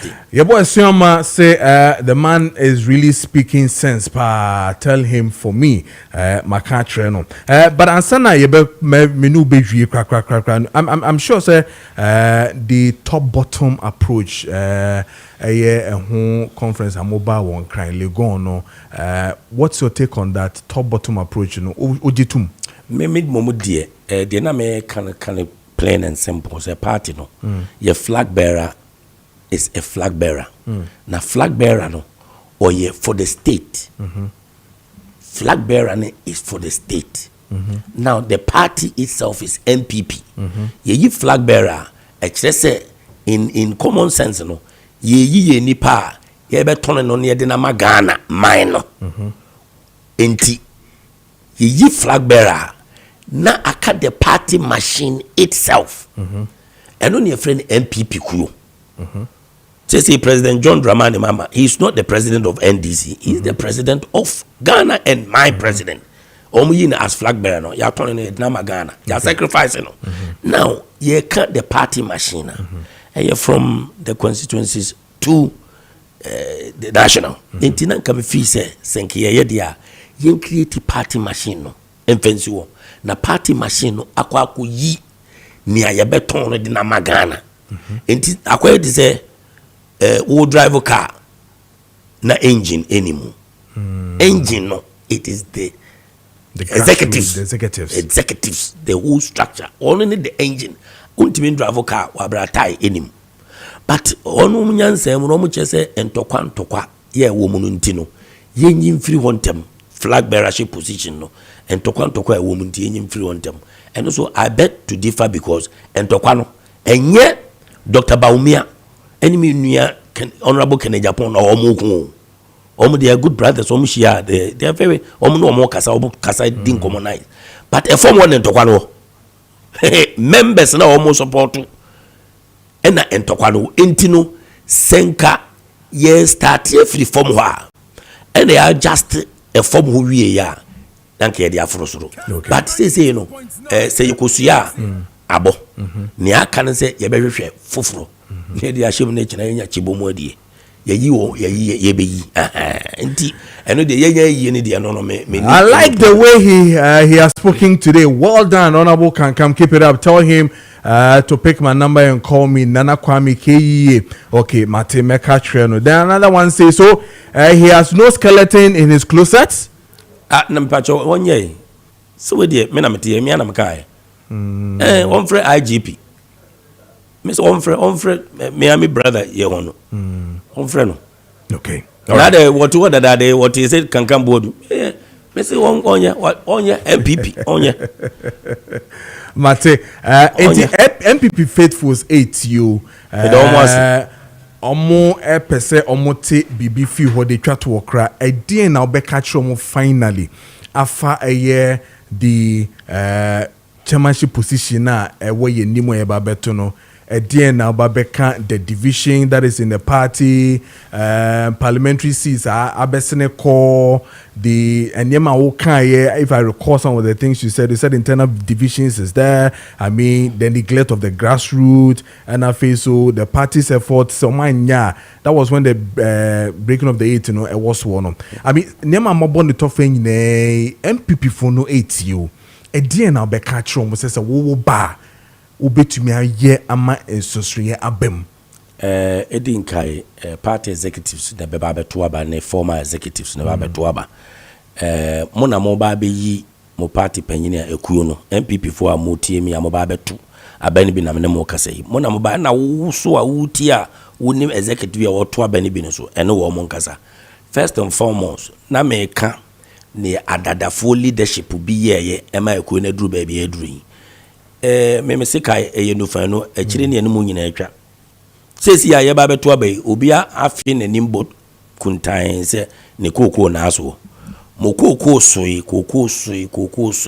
enso se wo chele wote no se tokuro demu a ededem enti saade no a delegates ye yi mu se mo nkoto aba mo kwa mo focus nyina ne se wo befiri wo beba no na ya che fish kakre bi ne de ahye obotom ukoda akodi wie pe ne sa afi na wo ba be hwɛ se nipa na maboa no no a okuro no se me frɛ no na fish no de ma me nasa me ka fish keto a ya chi ama ne de ene se ye beto aba no wa gisika ahye obotom na wakɔ akɔtɔne party ne ama the highest bidder unipa no obetumi tua dodo no na mo ato aba de ama no mo ka ho na party ne egu mo ka ho munyai saade no ne nte sa se MPP baby enam no ko CPP line the highest bidder the obetumi tua ama bebrebe na meto ama no because who say nipa no okwa akodi wo mu yaw David Kankan boadu eno na me se me person besesa no say party in your opposition kura the party must be run like a private business na party ni nya adwuma mfa grassroots na have got the connections to do this me meje enwane me meje engnu me phone me tie me yare nso maba me ma meje na me do me phone if you know you cannot stand the heat get out of the kitchen so office obaji kuro no na se oba be dundum phone na se nkrofo hu ye beba party office na aniwa me pa cho eba ne campaign emfa MPP fo a omo bebre edi mfifire bebre edi wachi no emfa wo mo ko fie ko fa wo yere no wo ma ko wabusuam ko sesa wabusua panyini ene wabusuafo na ne wo mo nya wo campaign na wie na udumufu a wabusuafo na abre but so be fa members of MPP na wo mo na ebre ema ukogina position baby na wie no adumufu ya hwehwe wa yehu a masa munya saade no mo a mo gigigigi sika mo sikanti fish ketu bi ne achi amamu no a nipa no kame bae na mache fish ketu bi nam de abro nam makofa shark me nam Dubai no me ne me girlfriends munya saade no munya sika gigi a ebi mu ko Dubai no o senior Crawford ade Ghana ni betna ono kure in footroom obeko Dubai no atwitwa picture se mo hwe obekuro ne fe ono no se de wonye okay ai adwene no inti maka mese eyemi David Kankan bodu ena metimi ama kuro no asesa for good ne etimi practice a proper democracy for mother Ghana because se nye David Kankan bodu a me ka kire mo se mo anyire mo no ma fa kuro na anhya menza party ne be dance CPP na maka mese I am the unifier. I'm using unification to achieve power. Operation, I must save MPP right now. Evangelist Abel Kankan Boadu, aka Teacher Bounty. Good morning, Mr. Host. MPP must listen to the wisdom saying from my name, i.e. David Kankan Boadu. Okay, people will listen to it. All right, David Kankan Boadu, you better say, Onyankopon Shaw, na onbon ho ban come election no, yejidi is your friend is saying executives at you omobeto ama. He is one of the founding members of the MPP, former spokesperson for the late Vice President Alhaji Aliu Mahama, and then he is also one of the founding members of the MPP in the United Kingdom, Milton Keynes, Honum Anna Oshas. Yeah, he started vying for this chairmanship position since 2017. Honum Anna Oshas. Yeah, 58 minutes past the hour of 8. And na Doc charcoal dog activated charcoal would at the ASK stick no ebebre bransa na no menko mascon for hone no mu kodin sasesem ho dwuma yetie politics as I say a ton sase no wo je fish na waje no sika kakra na waje no fakoto eye asase na senya sa moje fish no a na makodi manumu no mo fanko din sase na mo fanto ho na wo say yes when ye japade e wo ho no kagu mo no mutie minia yeni kanfa encha sonko a emu oduru emfree Imascon Estate Ghana Limited asye na baby bia wo hwe yen e Kessben TV so ena no pay ene Kessben FM so no yemfa nche yi ema ho na ye de ye balance ye chia wie se pe ade ba kwan ye ne se ye san ese nyankopon empire bo ene ni nhira ede man se onyankopon wo mo ho ban na won hwe wo so afi wo masika emra wo nsam sade be ya sade ye di kan akan wonya sika no a wo de akwakoto asase pa ewo Imascon Estate Ghana Limited ya soye na won so watimi asidan kura baako anam yenu bi ewo so na baabi a woni wabusia mu de beto no anya den amfa ma de bia rada ana empo company bia mo pesa mo de ho to so na mu bie na mo swetima hwe woni wabusia ana empo asase apesa woto ede to na eja eye japade kese ede ma enchirima no ene nso no eho anya den amfa ma de bia da ebusia Imascon Estate Ghana Limited ye adwumako sonko a ye ton ensase papa ensase amanso sembiada eni so ensase a landard sembiada eni so obi emekun obi emebo obi emetete wo asase asa woto ede to no ma eye bona fide property ya woni obi eni humansotwe eni asem ewa akire Imascon Estate Ghana Limited so many years ni and your bank mantema ya ton sase ediam ya customers a asem biada ena akire ya boni bianso ensi ewa akire nemum de bia dan abasbodi yankuto ene enmunyam hye ane yenya edifi your customers wo customers a wodo wo edi achi ekoye nsasene so edwo mani krotwa wisie ekoye bim sadia yade to Kessben TV so na won so so hye ebra yade ya customers no ebinum ekọ ensasene so no mu ekoye sadia asase no esi etie na ebinum eda woto se ebi asase no edida ensuom ebia no mu da woto se edida tetem na nhyanka nyame se wo mu ekoye sadia asase no esitie na wo mu eba ye wo abonse no ya frew ampa odi asempa adwuma wo ye ne eno anu no eno kwa witrodo ana Imascon fo mudi edima ye na monkoso na ebinum ese nyankopon hyan so edima ese adwuma pa ye ba no nyame mo ye ho ban sade be ho bia nso ema ne yankoso a emmo adwuma pa emfa enso marusia wo ye amene wo ekasai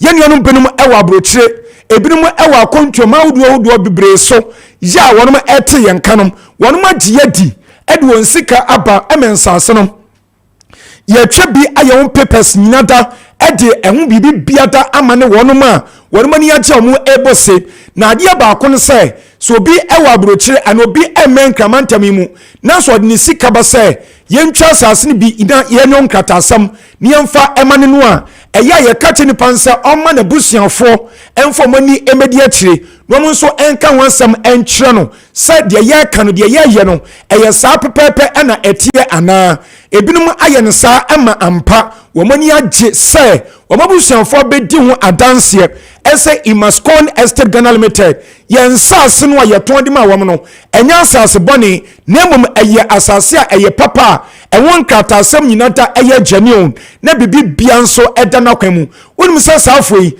ebinum eye ne saa no wo magye di amana broso enu nti wo masan discover esan ede wo masase anampo no edan a wo mu pese yesi edimo no wo de plan e kan ho ebaye ema me ne wo ekasai wo de yensase ne so ebra oguso wo hwebon se bebi wonu ma yesi dan kasie bi e wonom de aka ne se ye bebo so na afa ya plaster ayinu bibia kama na ye de bibia ehun kratasam e de amane nipa kro no we che se Imascon yesi a ye we che se Imascon ye ni atro we che se Imascon ye nada amanfo enu ntemi maami anami papa mini aba ana mini aba ma wo hwe me ewa afidi kase esui de ye kan nyinada ene se nya gidie ene arehwemu na bra ya so ye Imascon Estate Ghana Limited na ye nsase papa ye pon dawuro no wonso fa wo be hyem fa wo to so na wonso atimi anya mfaso papa e de afiri asase so de tense promotion ye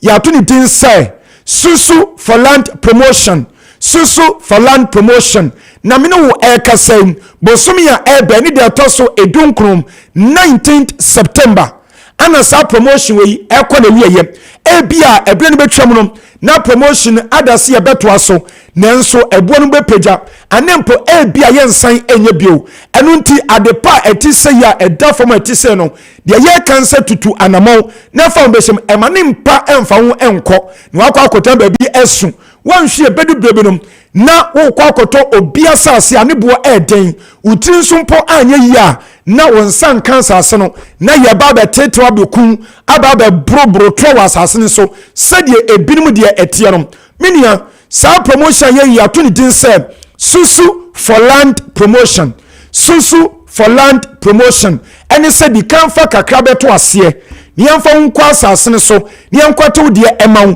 niama okwan sase se udan no anade opese wo ye ewoso no ye na bra oguso a usu udan ewoso no na kakra na aka wo se otua no yama mra emuwa ya ho betimi atowo na watobo ase atua ne kakra kom se emra no beso no na me ahye ne ho enmunyam na watua awie yempa bonso ene se enkamra betua bewie no pepepe no na nka wasu dan mpo wie fi samra de mawo no emuwa de enta ka wo ene se yensas no one plot no won se enkra de yensas ne boden na nso ye de yagomu e de mawo yesi one plot no be fo no 32,000 Ghana cedis 32,000 Ghana cedis na eno no yesi se wonya ni nyina ba ye beta wase nia ye ho bibi mpo hwan so na ba fam e de mawo na mu se wonya ni nyina dia promotion eyewo ane ye e de mawo ene se 32,000 cedis for one plot no yesi di kanfa emu 8,000 Ghana cedis 8,000 cedis ebeto asem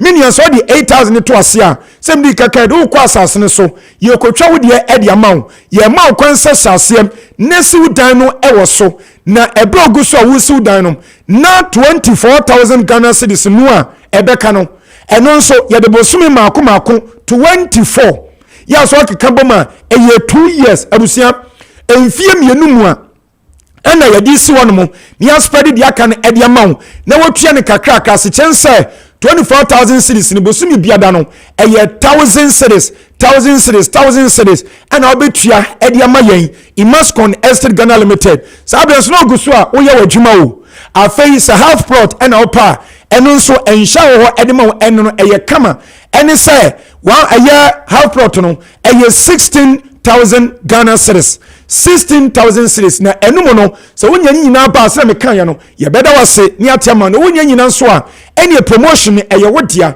ene se di kanfa emu 4,000 Ghana cedis 4,000 cedis ebeto asem wodi 4,000 no eto ase wi a mini adu be kwa asase ne so ye kotwa wodi e de amaw ye maw kwansa hyase sudan no hyase ye de opesa wo ye ewo so sade one plot no de ne esitie pepepe na ebra uguso a wusi udan no na 12,000 no a ebeka no 12,000 a ebeka no eno nso bosumi maako 12 wow ya okeka boma eno nso eye 1 year arusia 1 year mu a ana half plot di aka no ye di so di amon se twan kakrakram asichense bosumi bia no 1,000 cedis ana ode beba ko pem se 1 year ne ebeso no nyame ya hye no wonu nyam na watumi atua no so awie menia die number sinem ya ma tro ba bi asase ne ewo no na afa ya sore so akọ ye number edikan no aye 0553 840 646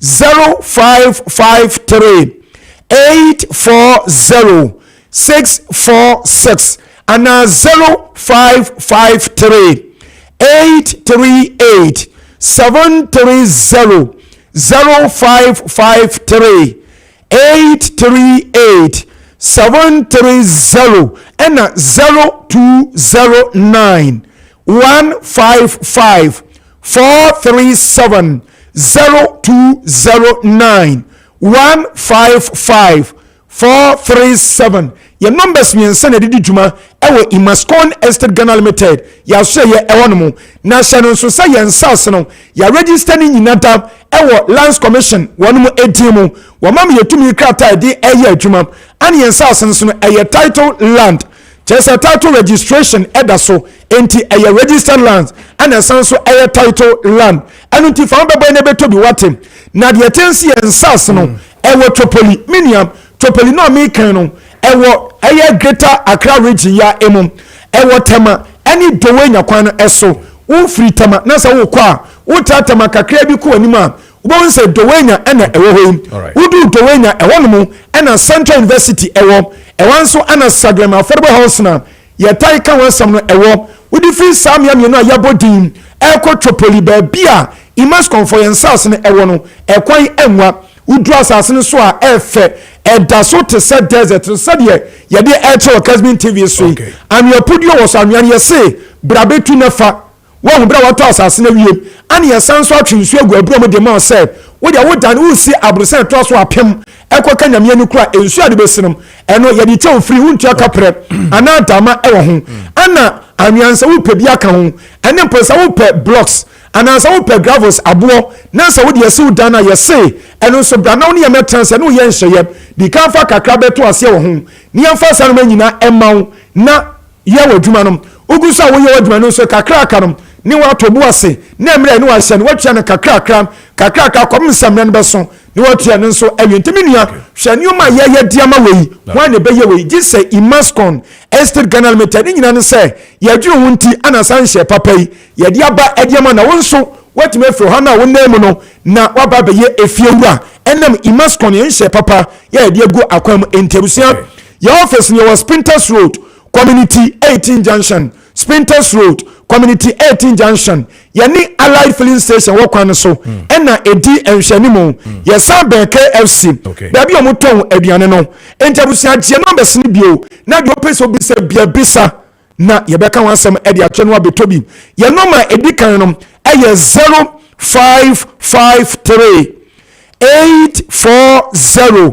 646 0553 840 646 and 0553 838 730 0553 838 730 and at the church on 0209 155 437 0209 155 437 Imascon Estate Ghana Limited Susu for land promotion beto ase yemfa asasma sha se Sudan na dia ka no hia ne kakra obi no be we ediamaji se ye ne ti ya gidi na rehemu na bram obi anadaw onyankopon wonsha pa wonsha wo so obi a WhatsApp me say assassin me nya na me to be manage ma beto 1 plus asepa ye da Imascon for so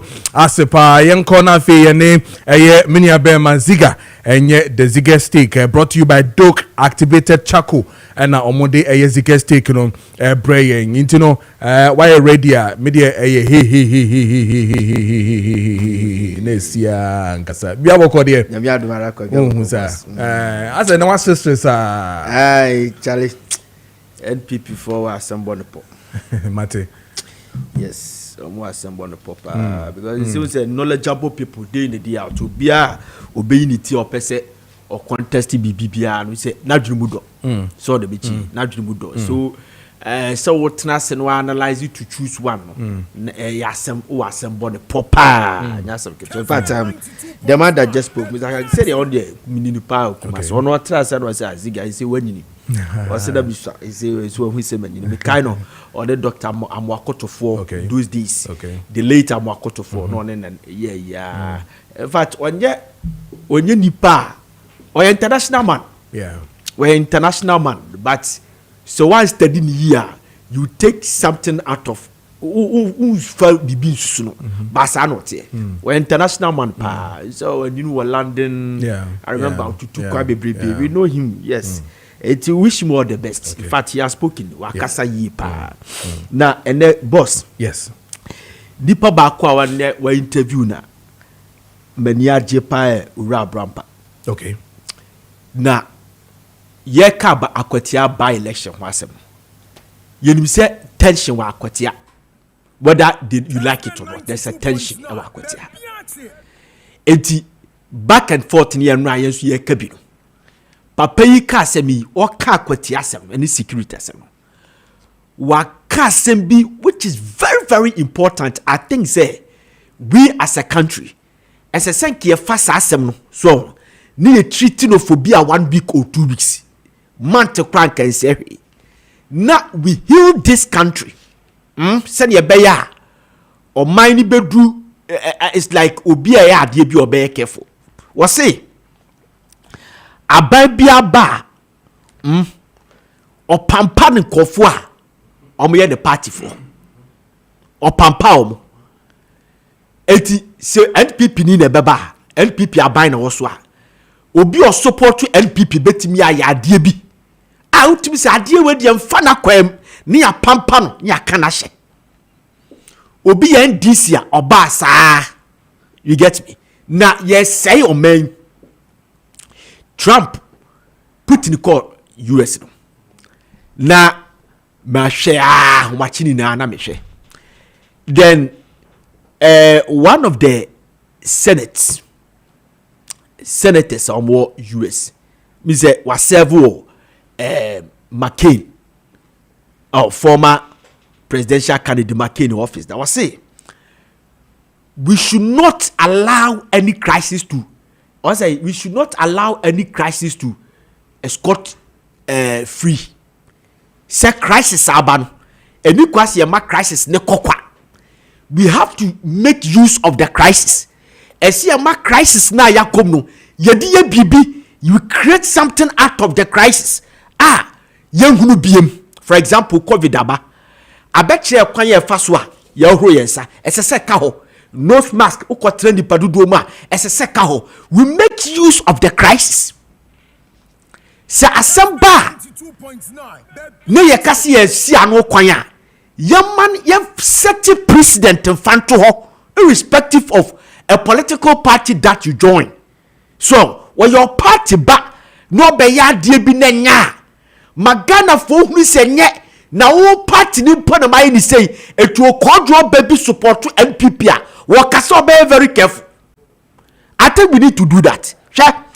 Mr. Abba Passam na wo kan atwuma address bi so wo say President Kofo e ka se bi wo say it is better for you to be a cleaner emma government a certain government than say opposition ubaye general secretary de ma opposition one can say adidie nkoa say okwa kome nkoa nemom tumi ebebe kutawa ukuta tumi a utumi ya ade bi a ope tumi na bi ni say obuwa NPP na NPP wa ba mu no waka asem na yaka na hye na obuwa NDC na NDC opposition na obeka asem na sa nipa ye be kono ye be che no sa nuni na aka hu bi. Just give me 4 minutes. Na me fanya di bi fanchiro. Check. All right. President Kofo Beba no. Na your criminal libel law in this country. Yes. Criminal libel law near this sebie toilet. Edi akogugu kwaku ba komone Mr. Pratimo offices. Haruna Atanum, they were arrested for saying something against the president. And I said publications are omontimi stop tanshiti. You get me? President Kofo the campaign say me ba be criminal libel law dey free. 2001 when Nana Dankwah Kufuor was say Attorney General. Ye criminal libel law. And you repeal section 1838 of the Criminal Offences Act, the Criminal Code. That section 183 no say obi bia obe ridicule president. Obe insult to president. Underline the word insult. Obi bia obe vilify president. Obe good hufi obe kasem bia as like mususam ne sa no mani nina no. Wo sa nipa no ye betimi afine no anasa obe ko prison. Enti President Kofo criminal libel law na ne ye yid feel no mo fa so de yi repeal sa section we say 183A of the Criminal Offences Act. So we sort of president. We can't say to president. It is no crime in the country, but morally it is no good. Just my maker, it is no good. And Nutina appears stadium car assembly tia. Nanado Dankwah Kufuado. O kaditia no nemre bia nu kwase se cheno. But he was harassed unnecessarily. When a guy be kwa assembly, ye find a high priest, our Fox FM Kumase, o kaditia President Milson. Sa kwa no ye chene President Milson munyano. Because emre bia nu hono but morally it is no good. Make we here President Mahama. President Mahama has a record of jailing his own. 2016, the time and jail Abu Gapele. Abu Gapele and Disney. He served in President Mahama's administration. Was saying a downfall. Ni mapa. But Osham ye jailing. President Mahama has a record of Obia. Wakase all perpetrating and all instigating corruption. Awamana kwankwa krano wejinedi Victoria Hama. He has a record of that. Messiah President Mahama say. Okay. A massa record no, sad record no and say. Tell you and say. Sad two talk tactics ya arrest you. A man you arrest you. You see a chi almost say. Oma koka say. Se kana President Mahama ka you do one. Helicopter crash no one and kabe omode. And ya arrest you. Asam no makano. Yes, you investigate this asam. Fair enough. And he actually said the pan. But me person the bisa say, sa papa will say a government spokesperson oru akwaku bana hene. Na sam da akwaku say. Oru akwaku bana hene. Somebody akwatra radio. A government spokesperson was say NPP for your acid. What the acid at the akwaku your friend say a presidential jet to make sure say a plane crash beba. This is serious. Kessben 92.9. Somebody who has a record of say arresting his own people, jailing his own people. It won't take some way. Say a government spokesperson say the former government at the acid at the akwakugu aeroplane said the beya aeroplane be weak na akonya accident almost set trap at the Manchester Democratic Congress obi ahuni eye den Nana Dankwah was arrested. Nana Dankwah was arrested in 2012 2010 for saying say President Rollins and action fie. What is the difference between Asaba Nana Dankwah kanu I no na mususam or creative fear and panic. Okay. I arrested no. Any honorable banahine. Ura banahina samo akano angel FM. Say asin FPP for the acid akwakogu aeroplane. Say ya be ya jeni be week. Na obi be kwakonya presidential crash. How come that person is not being called for or arrested? Okay. President Mahama has a precedent. Emanent paper sadie no. Okay. We are looking forward for that man to be also caught. Okay. To be investigated. Okay. No kwatre LPP for no amukoye sadie no. Because hopes na do e kwaka say ye koto dynamite. Ewo voter originate ni fia no e de ne court today. He's still battling the court case. That's not different from sa papa ya sama waka. All right. Near the home come up. Ziga, yeah, that's it. And Ziga's Take was brought to you by Doke Activated Charcoal. Doke Activated Charcoal. And omode Ziga's Take in a brain. It's open Doke Activated Charcoal padia. Remember what numbers in in due time now. Also wakwa pebi now also one nom. And now I say issues have to do with indigestion now so when you're bloating stomach when you're acid just never be brain now cause food poisoning cause so where you with the munyina no no my Doke Activated Charcoal nibia ebetumi aboa ye pa ziga indigestion so ka home heartburns ka home skin rash okay skin so rash na nice one nice one gugu basa wakwan koda we hear Doke Activated Charcoal powder bia obota funu udidi ya na abofunu udi anwa na abofunu utubika na abofunu we hear Doke Activated Charcoal powder upesa wosen ya white enkotua 5,000 and fan konkoye and konkotia 3,000 konkoye we ya dog activated charcoal powder uchuchu si wia na di biabo brush we di twini say 3 days aye fita white bibia ko biem osa hudu bia wo so bia no onam charcoal powder na sa na akuni di afri ho no na number is 059 820 6885 059 820 6885 and 020 66 166 20 020 66 166 20 Redama Pharmacy or Washaman Ubede Biato Delight Pharmacy Ukofrodia Joe Bennett Pharmacy Usunani and a Mensa Ewatakrade Nana Bwachua Tema Kolonak Kumase Pure Leaf Kumase, Love Life Kumase, Adia Pharmacy, Omni now Kumase, and I call Kaisia Drug Liner. Pharmacy Bia or Bia to Rubiano, Ubenya Biato, and ye ferry say Herba Shop Biano, Ubenya Biato.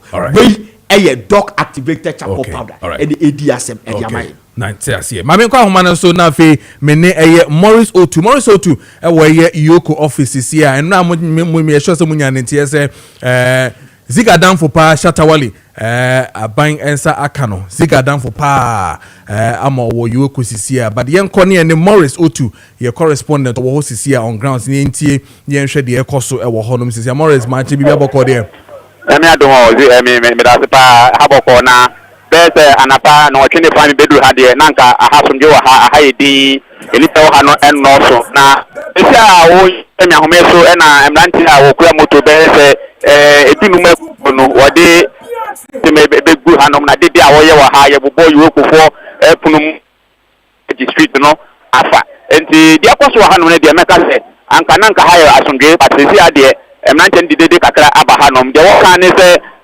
Ghana ye hunu se obi edie kakra na kyerɛ se yetu ani esi ne so na ye tata no ne popo no enti wonya Shatawale mani mpie na onye boni bia na ye nyina nya ne nti ye se ehyen bia woto ye a na wode edi ne home na eno na akɔfa sa nsɛm enyina ba mpanimfo atonsa afrɛ no na wobɛyɛ nhwehwɛmu ya bo kokose nka wonye di se ne lawyer fo no ebetumi ene mpanimfo edi nsɛm no ho nkita ho nyina na wotumi ho se bebia esuo edi body ho no ebefa na so emnante want to hunja ya sabri ebi kurekura meka se bibi te se working sika obi a twene de mu se sika mpa abo ha mu enehye a wode ko jan abbo wonti ene won kon mu a wodi ehim ekwa akwaniaba ne ade ewo yuoko efuna no ha enti de akosisi a eno no but Kala no ka say motorcycles bebre na aba honom how is security within that area no it is saying security there said dem nim se ha no anka ye bia edwosa no wo to the far end traffic light no or the police for jinda hono ma or direct traffic but gate na kasa no hanom the police for anyhow you go for at work no mu o ma obi akwa amani enwure mu enti dede ne mrante no o ye na wo ye ni na no mbonten na wo ye no woni ebi ma di nkomo no mo kan me ni bi dum di nkomo de wo kan se wo bi nya sika na ga na ye ni esa no ne tata no ye pese media atom so se be ya e betumi abra nipa no ase ye pese nipa no kobokoro no na so ye den enti ye nya shata nya boni bia sa enkomo no na emrante no edi wa ha ebi 2020 weni me edi ko nya bobo wonti ene wonan a di akwaso de sisi ano eni ya enyan kakra.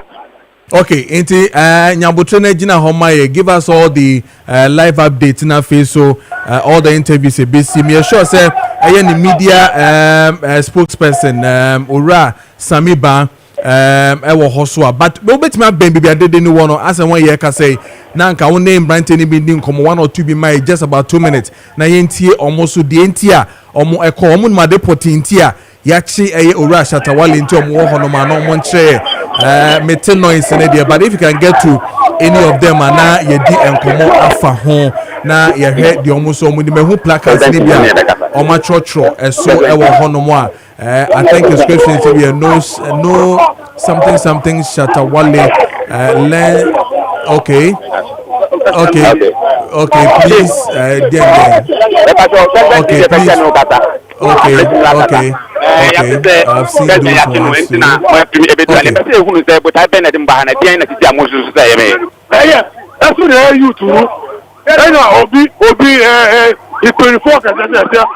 yeah, offer to a pound FPL.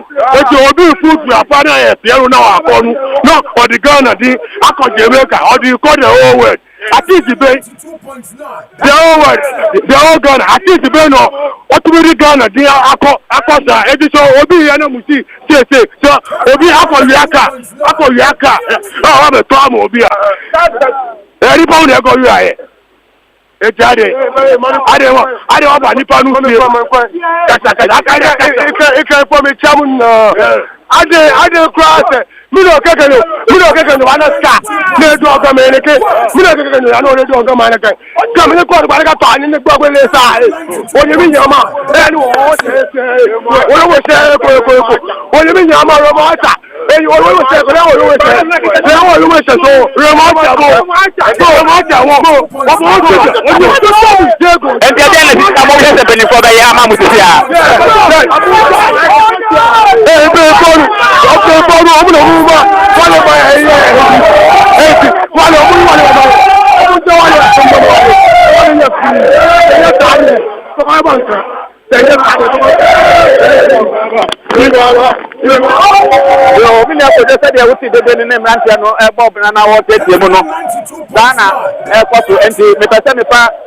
Mfoni kakra na me de mane mo na mutunu de kwato na ntano nya bere se penifo no enjai tata wan sha de besi ebenya etu ha ebise opata se tata nya boni bia wabobo ebinim di se mo ata die mo ha so woni hu bi ena ya te no enti na ntano ko da wobo no ebinu no but as Morris you best sign about hope you with all the updates and we share on your screen TV Kessben TV na Facebook Kessben TV on Facebook obehun live from Yoko office on my Mrantia no out your Monkanoma Beijing on with all the placards and they say Wale Imama yeah one say Oshe Zigan Sana Wayana utimi who say yes Wale Lumpa Imama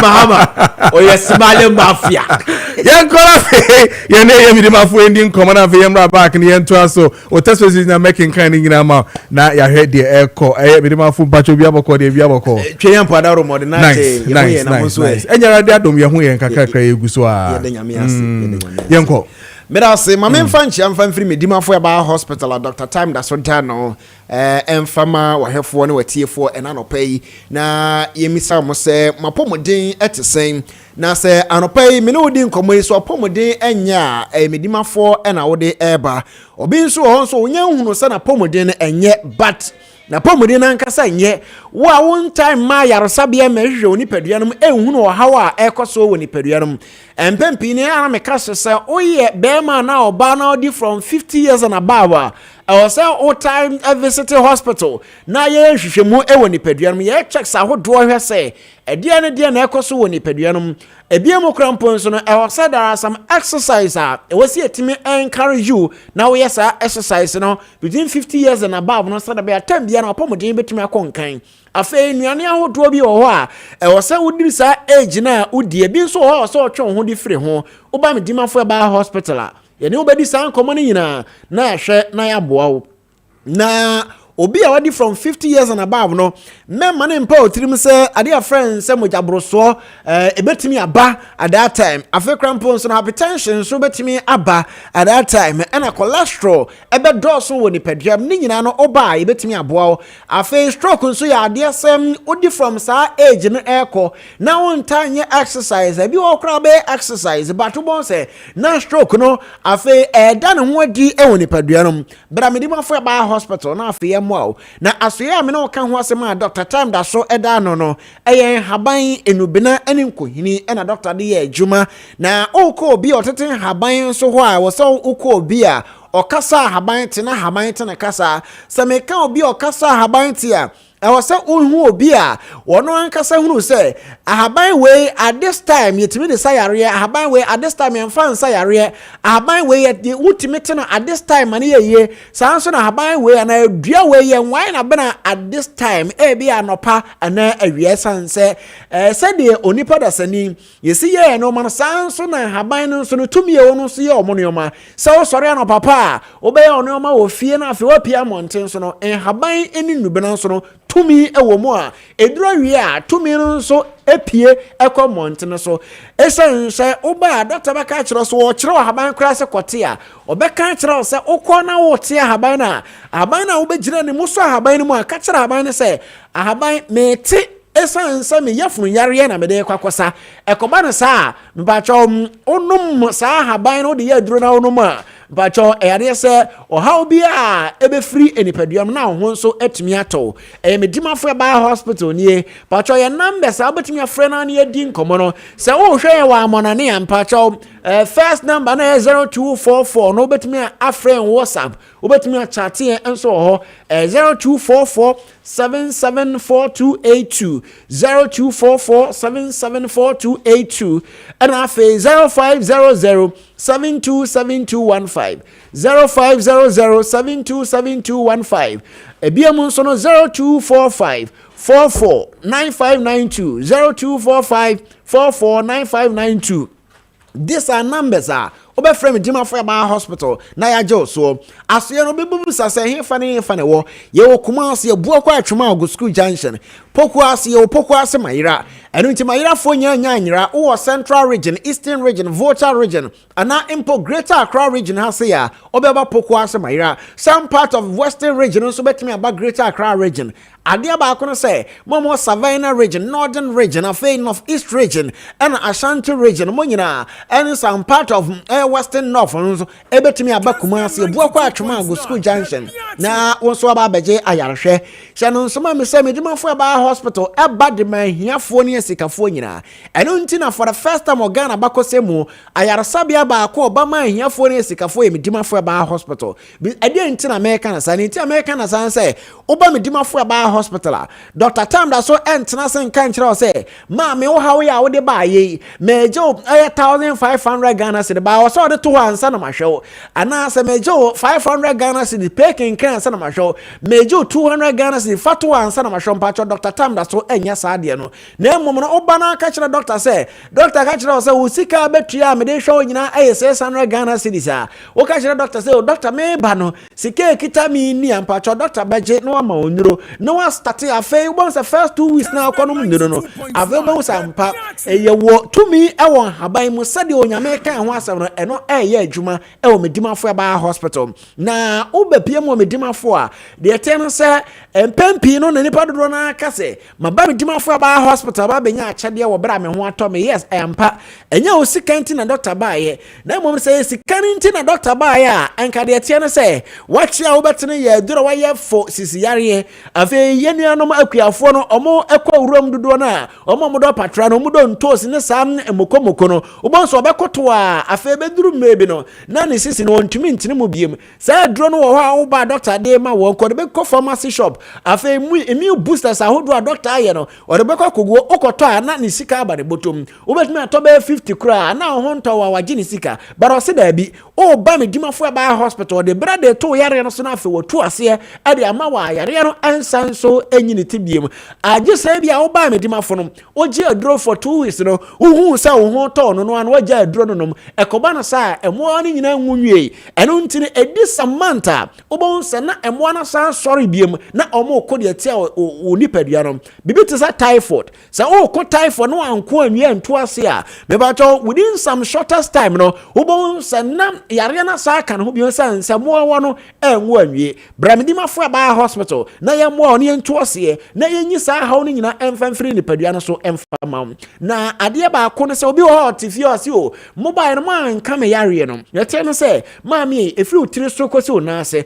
papa menu aba yare bia ha wo nipadua no medimafo na wo se ode ba oba bi wo se me ankasa no me checking hwe se fibroid me obi ana me ni bi oba be check de ama oni bia no ano no bare wo bi a ye ma treatment na treatment no na afa ye to ase ye free nipadua no ade ama be ma se hani aba wo so a menya nhwe han esan sam estatia e beduru bebi no obo se be mo atwa ahwe Ebia for the first time, you know, a best spell. But the second time, one here, the Obekwa Samado, the third time, no cry the ehu, but I'm in my hospital, and Habaini no brana doctor de ma wo, now fair to us here, Ababesene, Edia, now so in your farm, would ye, Ewo Medima for hospital, and sem. Na, near Tiana say, oh, I'm on an hour shamia, Ubetimini Jinkomo, any of Schengen countries, no doctor Baho all the time. Now, sir, only a cassa from a man, and now saw by Bemoba, and says all by, Bemo Trascan, Obey labs ahodo now they have Sunday and doctor steady baby or better be in drone the aba baby also the best Sunday baby on to me farm and our sober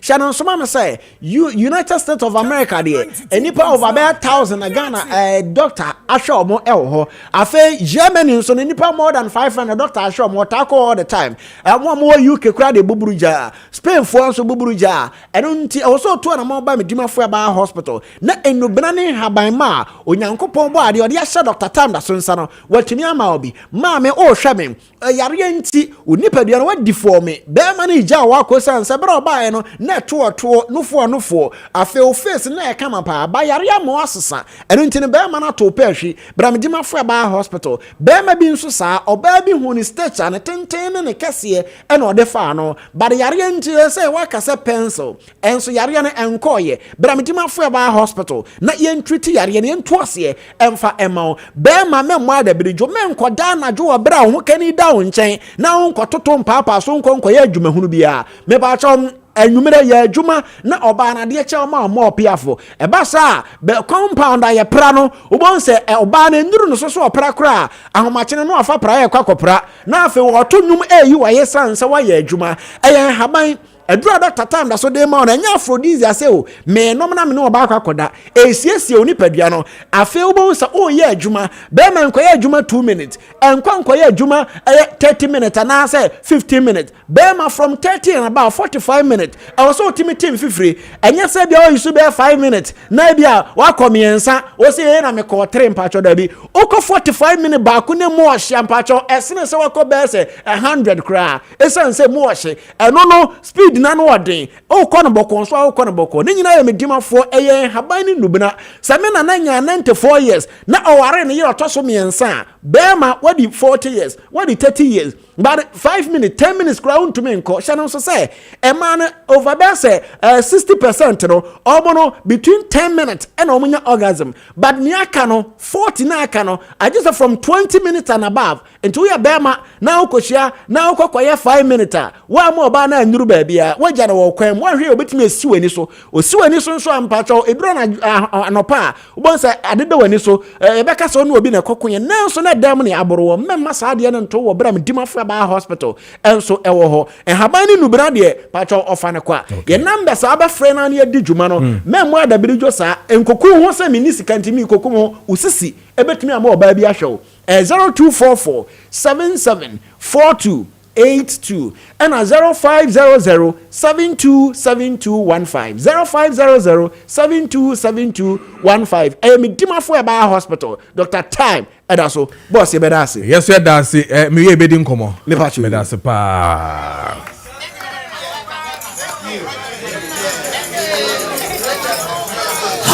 and a happy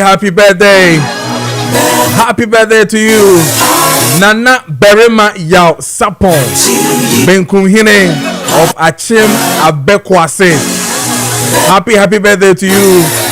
We if you man home.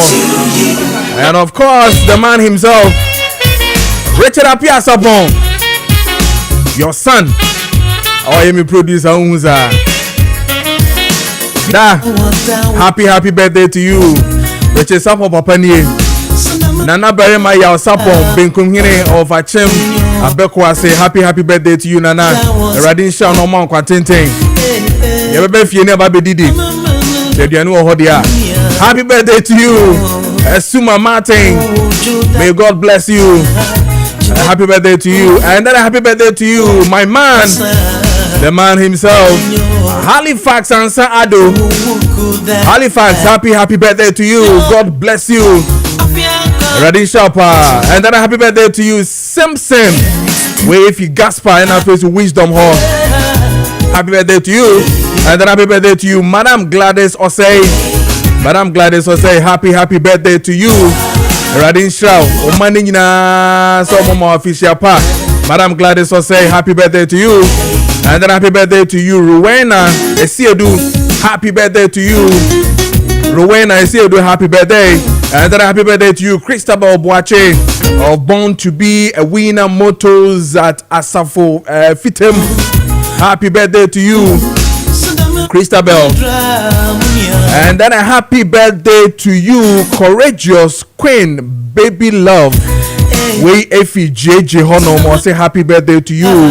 Wishing you strength, love, and joy as always. Happy birthday to you, Baby Love. We JJ Honom and our bro. And then any day you may no ABC. My main cow say Psalm 23 and they easy buy. Some main country also channel. For trainer Ghana cities in Ebra. Na bejo phone, why phone? Why tell? Or Samsung. Fabra na beje ne tue bi 10 Ghana cedis a day na beje phone no friend no e was 0244 711 873 and that's 0248 292763. Psalm 23 and easy buy almost mo twen pa ya ye studio hani Rebecca living in the good hands of the man Joelaka. And this is where I draw the curtains down for today. We are back tomorrow morning, God willing. We're going to be here.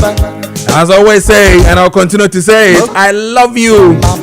Producers, led by the man himself, Richard Apiasapon, Fifi, Taning, and then technical on duty, Kekwa Nancy Amos. I thank you guys so much. And I know, say, Bibia, be fine. Ochina, have a blessed morning and work for Mother Ghana. Bye-bye. That's my